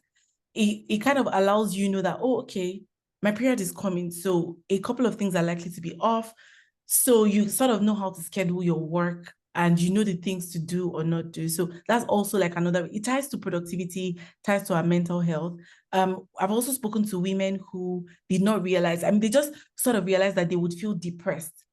But it started to make sense that, oh, it looks like there's a pattern here. It looks like this happens at a particular time of the month, or it happens like just before my period. And for some women, it gets really, really extreme, where some of them even get suicidal. Hopefully that's nobody here. But again, I think for some of the women we've spoken to, it helps that they were tracking their cycles. So it was like, oh, okay, this is something that happens with like unusual hormone drops before your period comes. So really, really important because of our productivity at work. To the question of community, I would say the elements that are important, or that I will count as important for any woman who is looking for community or education, is first, please ensure that this community is led, or there are pillars in that community that are qualified in the area of whatever the community is about, whether it's nutrition, whether it's fertility, or whether it's weight loss. Because right now, the internet is such a blessing, but it's also a double-edged sword, where anybody can just say, oh, because I've had this personal experience, I want to also help other people. Well-intentioned, right? But what applies to them may not necessarily apply to everybody. And so we see it's sort of commonplace now where there are lots of communities, lots of experts, lots of thought leaders speaking on health issues from their own point of view, but what they're teaching may not necessarily apply to you because it's not coming from, a point of evidence-based or, them really understanding the subject matter. So I would say that is very, very, very important. Check. There are ways to check. Find out like who is the admin of the community, check their names online and all of that. Don't just go by testimonials as well, because some of these things can be doctored, etc. The second thing I would say is safe space. And this one it's hard to, find a marker for this. But I would say that you want to be sure that nobody is going to carry your gist, for example, or use you as the case study for, it's a place where you can speak freely, first without fear of judgment, but also knowing that there is empathy. And I think this is one of the reasons why we see women actually from a lot of communities, because we get each other, and women were kind of able to be like, oh, sending you hugs, sorry you feel this way, sorry you feel that way. But we just, really have to be careful. Again, you join a group, you don't know who is there, whether someone knows you. And I'm going to tie this to the third question I think you asked, or you asked me to give practical examples. So a practical example, I will use myself as an example. I run a digital health platform called Fertitude. And when we started this, the entire idea of this was to create a safe space for women. That has changed, like we've morphed since we started. But one of the integral parts or elements of the community then was I was anonymous. So a woman could join and she didn't have to worry about, or maybe my sister-in-law is going to join and she's going to come and see me ranting about XYZ, or one of my friends from somewhere. I mean, sometimes we don't want people in our business, right? So anonymity can be a good thing as well if it's an anonymous community where you don't have to worry about that. So that's a practical example that I would give. And so the last question, which is a real life example of a woman. Again, I'm going to use myself, Jennifer, and I hope that's okay. And I'm using myself because I was diagnosed, or I have a PCOS diagnosis. I'm not as symptomatic as maybe the average person who might be struggling, for reasons that I will share. I started having irregular periods when I was in med school. So this was over a decade ago. And, there was there was just that stigma of, I don't want to be talking to a doctor who's going to be asking me different questions. The way they take our history now, asking, I'm like, I'm not really interested. And so I held back from, talking to someone. As I grew older, ready to start a family, going to see the doctor, I sort of had a hint. I mean, there's no way. I went through medical training, so I sort of knew that, okay, maybe PCOS, maybe this, maybe that. But it became like official and I got this diagnosis of PCOS.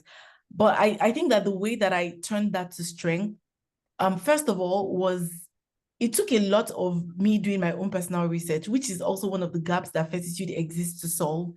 Me doing my personal research to find, to manage my symptoms. I think it was, I'm not sure if it was Dr. Karen or Dr. Labisi that said that a PCOS diagnosis is not the end of the world, right? It can be managed. Some people would even say it can be reversed, because really with weight management, managing your nutrition, so eating the right things, figuring out what you eat that is a trigger. So I started to realize that milk was something that probably caused inflammation in my gut and had something to probably do with whatever was going on. And certain other foods. Some people talk about gluten as well, which is something that I'm still like giving side eye, because all the foods I love, what do you mean? But again, I'm saying in a nutshell that I had to do my research. It helped that I had my medical training, so I could make sense of all the information that I was gathering. And one of the things that I've been able to do to turn my pain to power is now creating this platform to make it easy for other women as well. I could make sense of a lot of information. I could distill what was wrong and what was hubris because of my training, but not many women can do that. We've seen many women fall prey to scammers, quote and unquote, online, or quacks online, because they just take every information, take every herb and every advice that they can find online. And so, first of all, I've been able to manage my own PCOS symptoms, but also find a way to help other women get the answers that they need, make it easy for them to find women health specialists, because that's also another thing. And this is the last thing I'm going to say, Jennifer. I know we're on the clock. Many times we are speaking to maybe a GP, that's the general medical doctor, because we go to like the clinic in the neighborhood, right? If we're lucky, we get referred to an OBGYN, but that does not happen in many cases in Nigeria. I dare say in Africa. But when we get referred, many times we need to be co-managed with maybe a dietitian, with an endocrinologist, which is, fancy word for a hormone doctor. Probably needs to be referred to like a couple, skin doctor, because I had acne as well.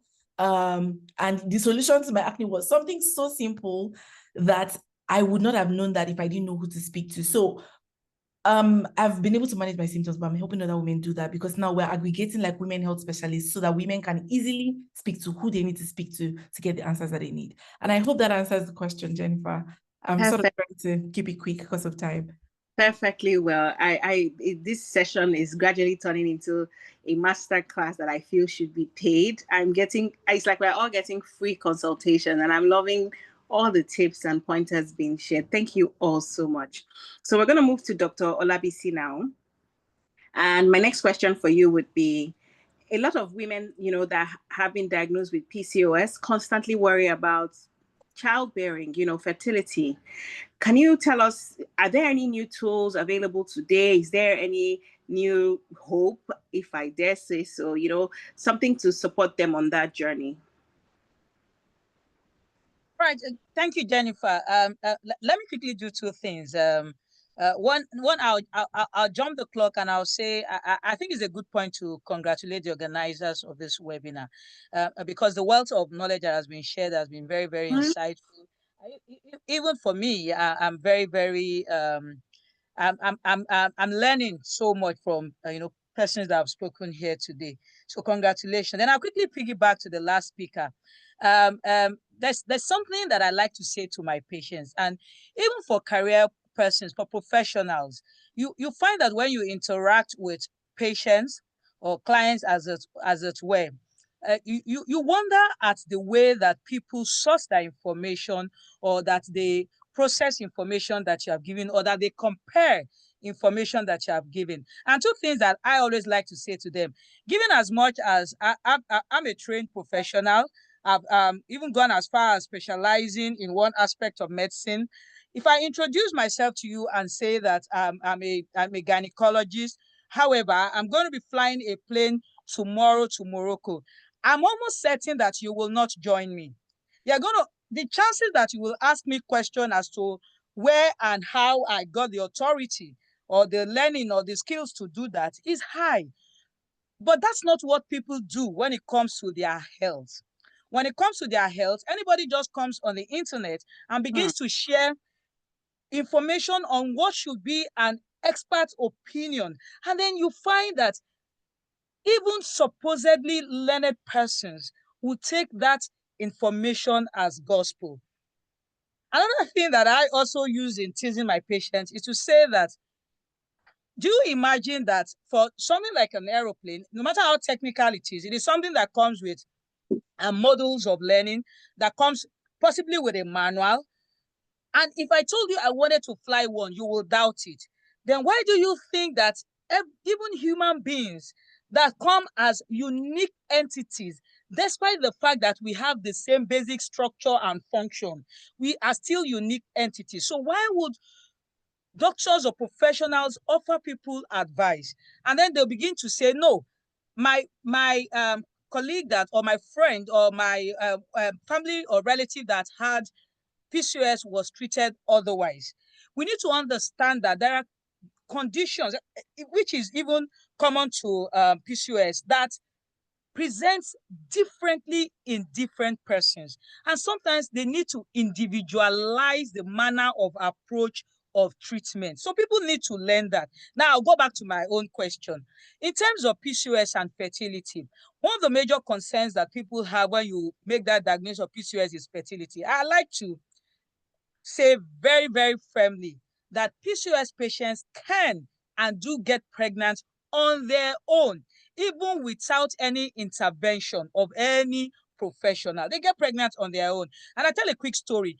In the university, I had a friend who was menstruating maybe 3-4 times in a year because she had PCOS. And because she didn't even have any perfect understanding or knowledge of her cycle, as it wasn't regular. She just carried on with her boyfriend as at that time. And that's how she got her first pregnancy. Happy to say that they're married today, and she's had 3 children, even with that pattern of menstrual cycle. So yes, PCOS patients ovulate, even though they may not ovulate as predictably as the regular population. They do that on their own. And for those that may have delays or challenges in getting pregnant on their own, yes, there are many options of treatment, and I will be failing in my obligation if I do not repeat again that the mainstay of that treatment still remains lifestyle modification.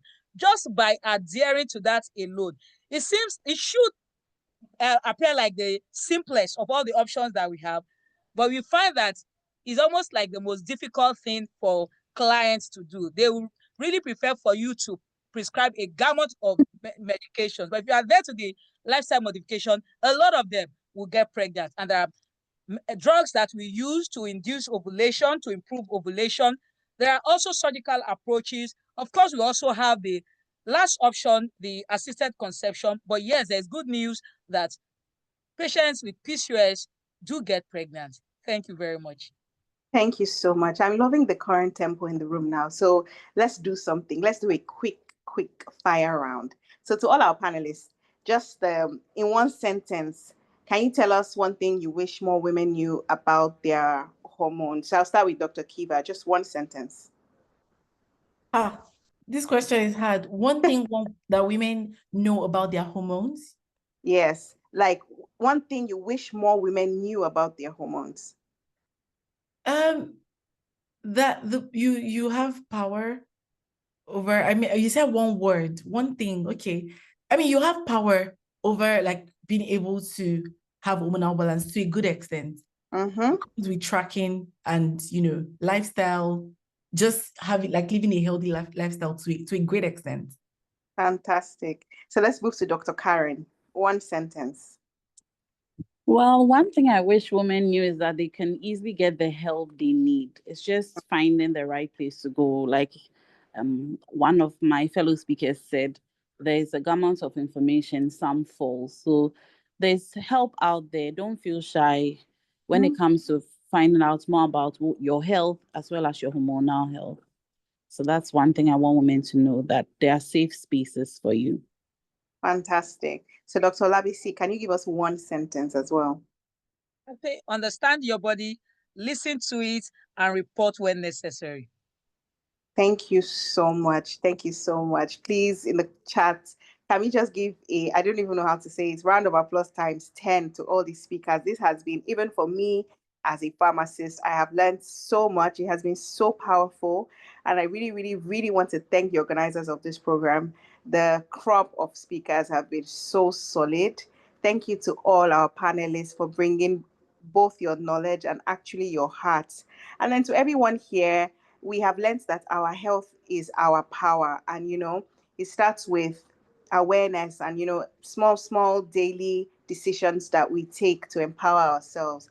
So let's keep talking about it. Let's keep asking questions. Let's keep supporting one another. Like we have learned here, we can share some of the knowledge with other women. And I mean, I really, really love this session so far. It has been, I'm actually overwhelmed. Thank you all so much. So I'm going to, before I start to, you know, shed a few tears, I'll hand over to Nena so she can continue. Thank you, guys. Thank you so much, Jennifer. And thank you to our panelists. Wow, this session was so packed.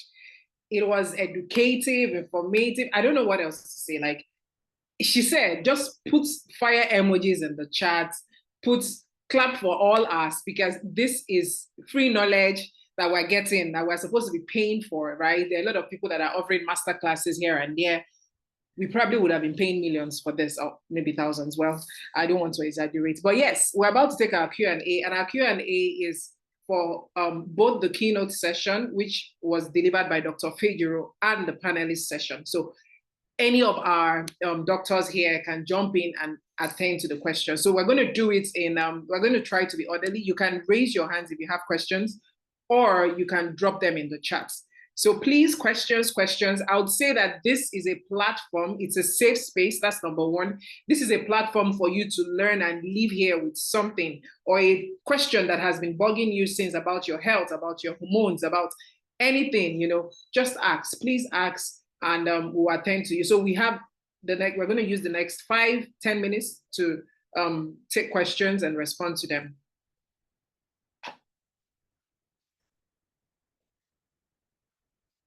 We'll be on the lookout, in the chat session. And then please, if you want to speak, if you do not mind speaking, I would appreciate you just unmute and, you can raise your hand, you can unmute and go for it.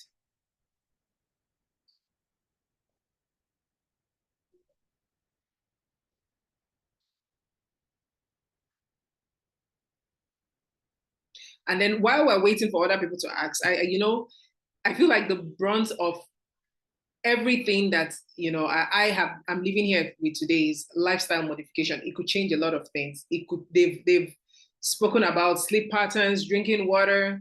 When you notice anything odd, just seek for help. Go to people that are certified to provide that kind of help.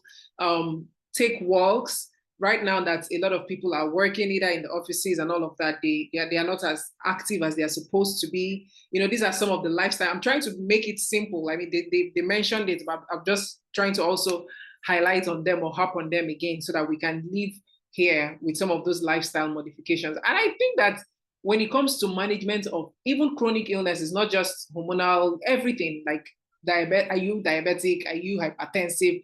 You just need to know that even if you're going to be taking medications, you need to modify the way you live. There are a lot of things that will change. Is it easy? No. Dr. Kiva already put that in the comment section. Say habits are very difficult to change. They are not easy, right? But it's something that we can work towards. One of the ways you can achieve that is by getting an accountability partner. I think Dr. Kiva spoke about her community. Dr. Kiva, it would be nice for you to put in the chat session how people can be part of your community. Fertitude, what does it entail? Anything, so that we can also join. And then I would also encourage all our speakers to put in the chat session, maybe their LinkedIn name or handle, or where we can just follow you, where you drop things about, Dr. Lebisi said I'm a chameleon doctor, where we can, follow you and where you drop nuggets, where you drop just tiny tidbits, stuff that we could do to make us live a healthier lifestyle and make us have, that power about our life and our health. So please drop in the comment section. We're here to pick it up. But Dr. Kiva, I'm very, very particular about the Fertitude community. How do we become a part of that? So please go ahead and drop it in the chat. Yeah, Dr. Olabisi Olarinwaju on LinkedIn. Please follow her. She gave a lot of insights. Free consultation happened here today. But yes, it's going to be personalized when you go to her directly, right? But please follow her, and I'm sure that you'd learn a lot about how to manage your healthcare. So please, anybody, any question? Any question? I hope we're not shy.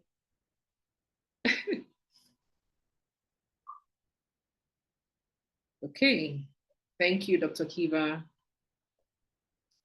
Don't forget to check the chat session. There are a lot of, stuff that you can pick for continuity, because it doesn't end here. So you can join the Fertitude community, follow all our doctors that were on the panel session, and then our keynote speaker, and there are a lot of things you could learn from them. Okay, it looks like we do not have any question, and I'm not gonna drag for a while. I feel like when I go for events and there are no questions, then it looks like the speakers, the panelists, they did a good job. Like they delivered, they were good teachers. They simplified it. They made it very easy for us to understand. They probably answered some of the questions we had in our minds or that we had before joining the session. They answered it while they were speaking. So I take it that there are no questions. Also reach out. So people are dropping. Panelists did an amazing job. Thank you. They left no stone unturned. I agree. Thank you. Thank you. All right. So before we close out this call, I'll just invite Jennifer. I hope she's here to speak a little bit about the WIFPSA community, right? This is a community of women that are in FMCG, sales, marketing, healthcare, basically. You know, we have a lot of pharmacists, we have some doctors. I just want her to speak a little about the WIFPSA community and how you can be part of this community, because we are changing the narrative, you know, ensuring that women can be well-rounded. We can achieve everything that we want to, whether it's in our career, in our health, in our families, and all of that good stuff. So Jenny, if you are here, just unmute yourself and in a minute or two, just speak a little bit about, you know, the WIFPSA community. Women in tech can be part. I'm in health tech, so yes, we can be a part of this community. Actually, Nkechika, I see your question, but I'll let Jenny speak on this. Jenny, are you here? Jenny Okpaleze. You know, we have two Jennifers here. We have Jenny that moderated the panel session, and then Jenny Okpaleze. Yes, Hi, Jenny. yes. I'm here now. Sorry, I was having technical issues. I was trying to unmute myself. Yes, Okay. Thank you very much. I mean, I would like to also start by saying thank you to all the speakers today, the panelists. I learned a lot. It was really, really power-packed. From starting from the keynote session to the panel session as well. Thank you so much, everyone that spoke today. And I'm very sure that everyone that joined as well also got one or two things from this session. Yeah, so speaking about WIFPSA, I was happy when even the keynote speaker was talking about the importance of having a community, being a member of a community where you can share your fears, your concerns as a woman, and you see like or have an accountability partner who helps you in the journey. So that is what we are also doing in WIFPSA. It's a community where we came together to say, oh, we have a lot of women who are in sales and marketing in this industry, the healthcare space, basically, even though we are pinpointing on pharmaceutical, but it's not just only pharmaceutical. So to answer the question of someone who asks women in tech, yes, definitely. So it's more like covering everything that has to do with STEM.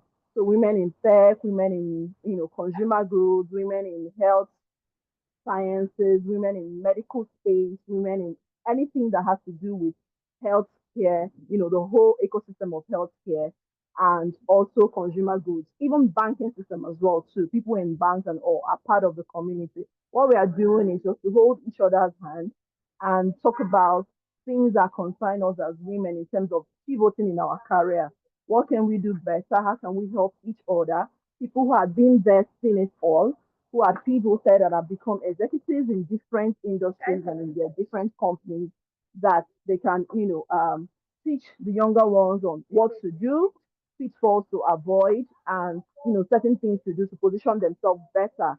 And how can we also, as women, do better and keep contributing our quota in the society? So that's what WIFPSA is all about in a nutshell. We have a lot of things we do.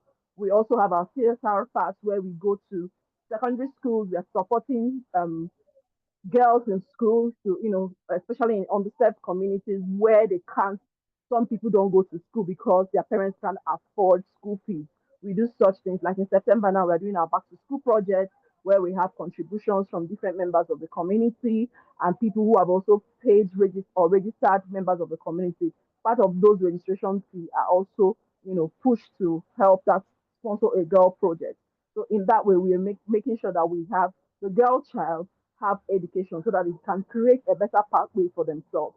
Beyond that, we are also going to universities, talking to students who are, because we also have students who are part of this community as well too. So we're talking to students who are in STEM designated courses, to tell them these are the career paths you can take, help them to sharpen themselves, help them to position themselves better so that when they leave the university environment, they'll be more equipped to take on roles and work in good companies as well. So in a nutshell, that is what WIFPSA is all about. A community of women in different positions in the sales and marketing functions in different healthcare companies, medical devices, pharmaceuticals, and consumer goods come together, see how we can support each other and make ourselves better. So thank you so much for attending our event. This is one of the monthly events we have. So every month we are looking at how can we add value to the women in the community and also people around. So we are looking for different topics today. To this month, because it was Women Health Awareness Month, we thought about that we are all career people, and most times we get carried away with our daily activities.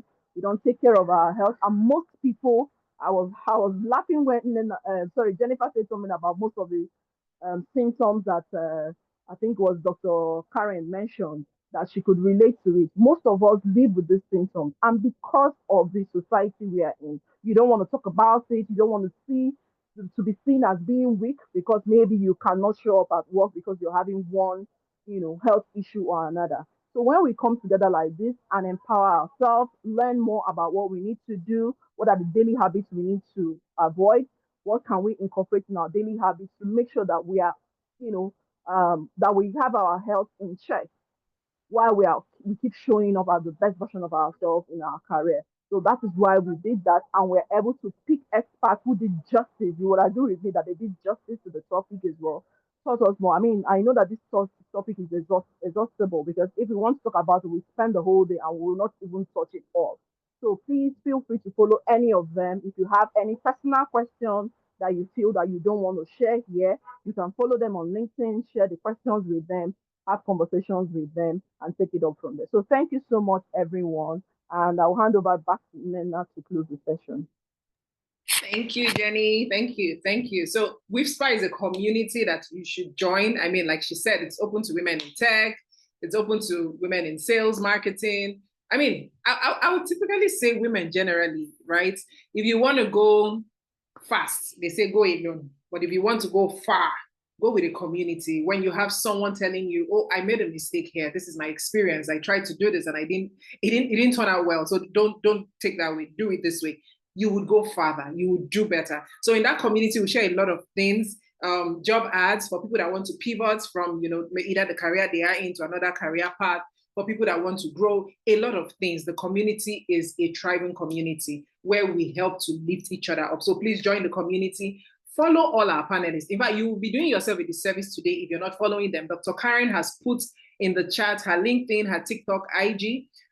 Dr. Kiva has put Fertitude. That's the website about Fertitude. That is another community that I think every woman should be part of because she spoke about, how they're working with specialists, how they're working with people that are trained to deliver the kind of care you need, right? Follow that. Dr. Labisi has put in her LinkedIn name. Please follow. Dr.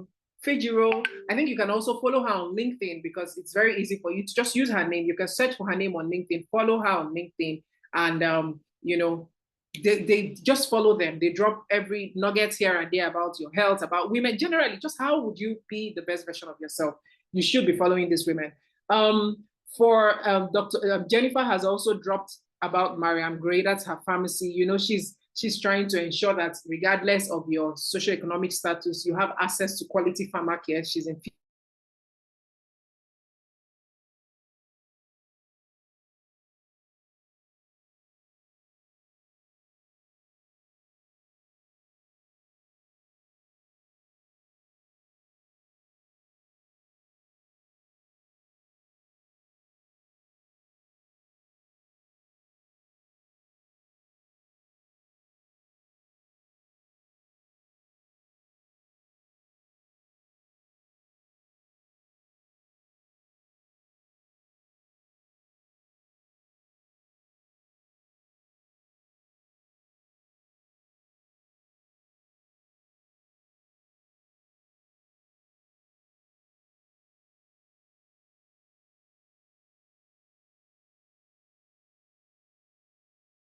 apologies, ladies. Nigeria happened to me.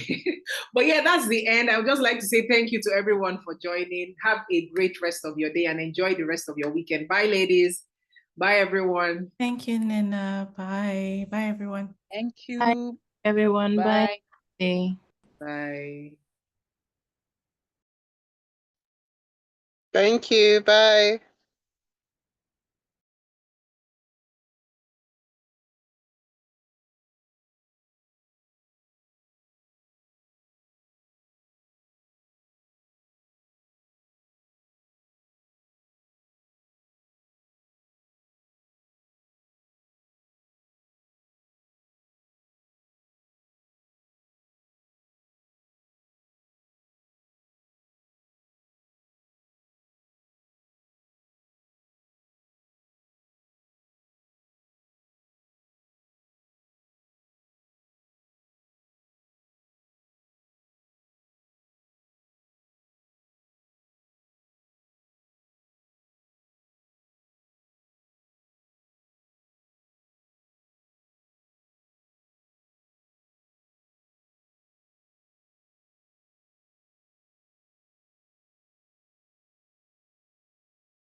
if we are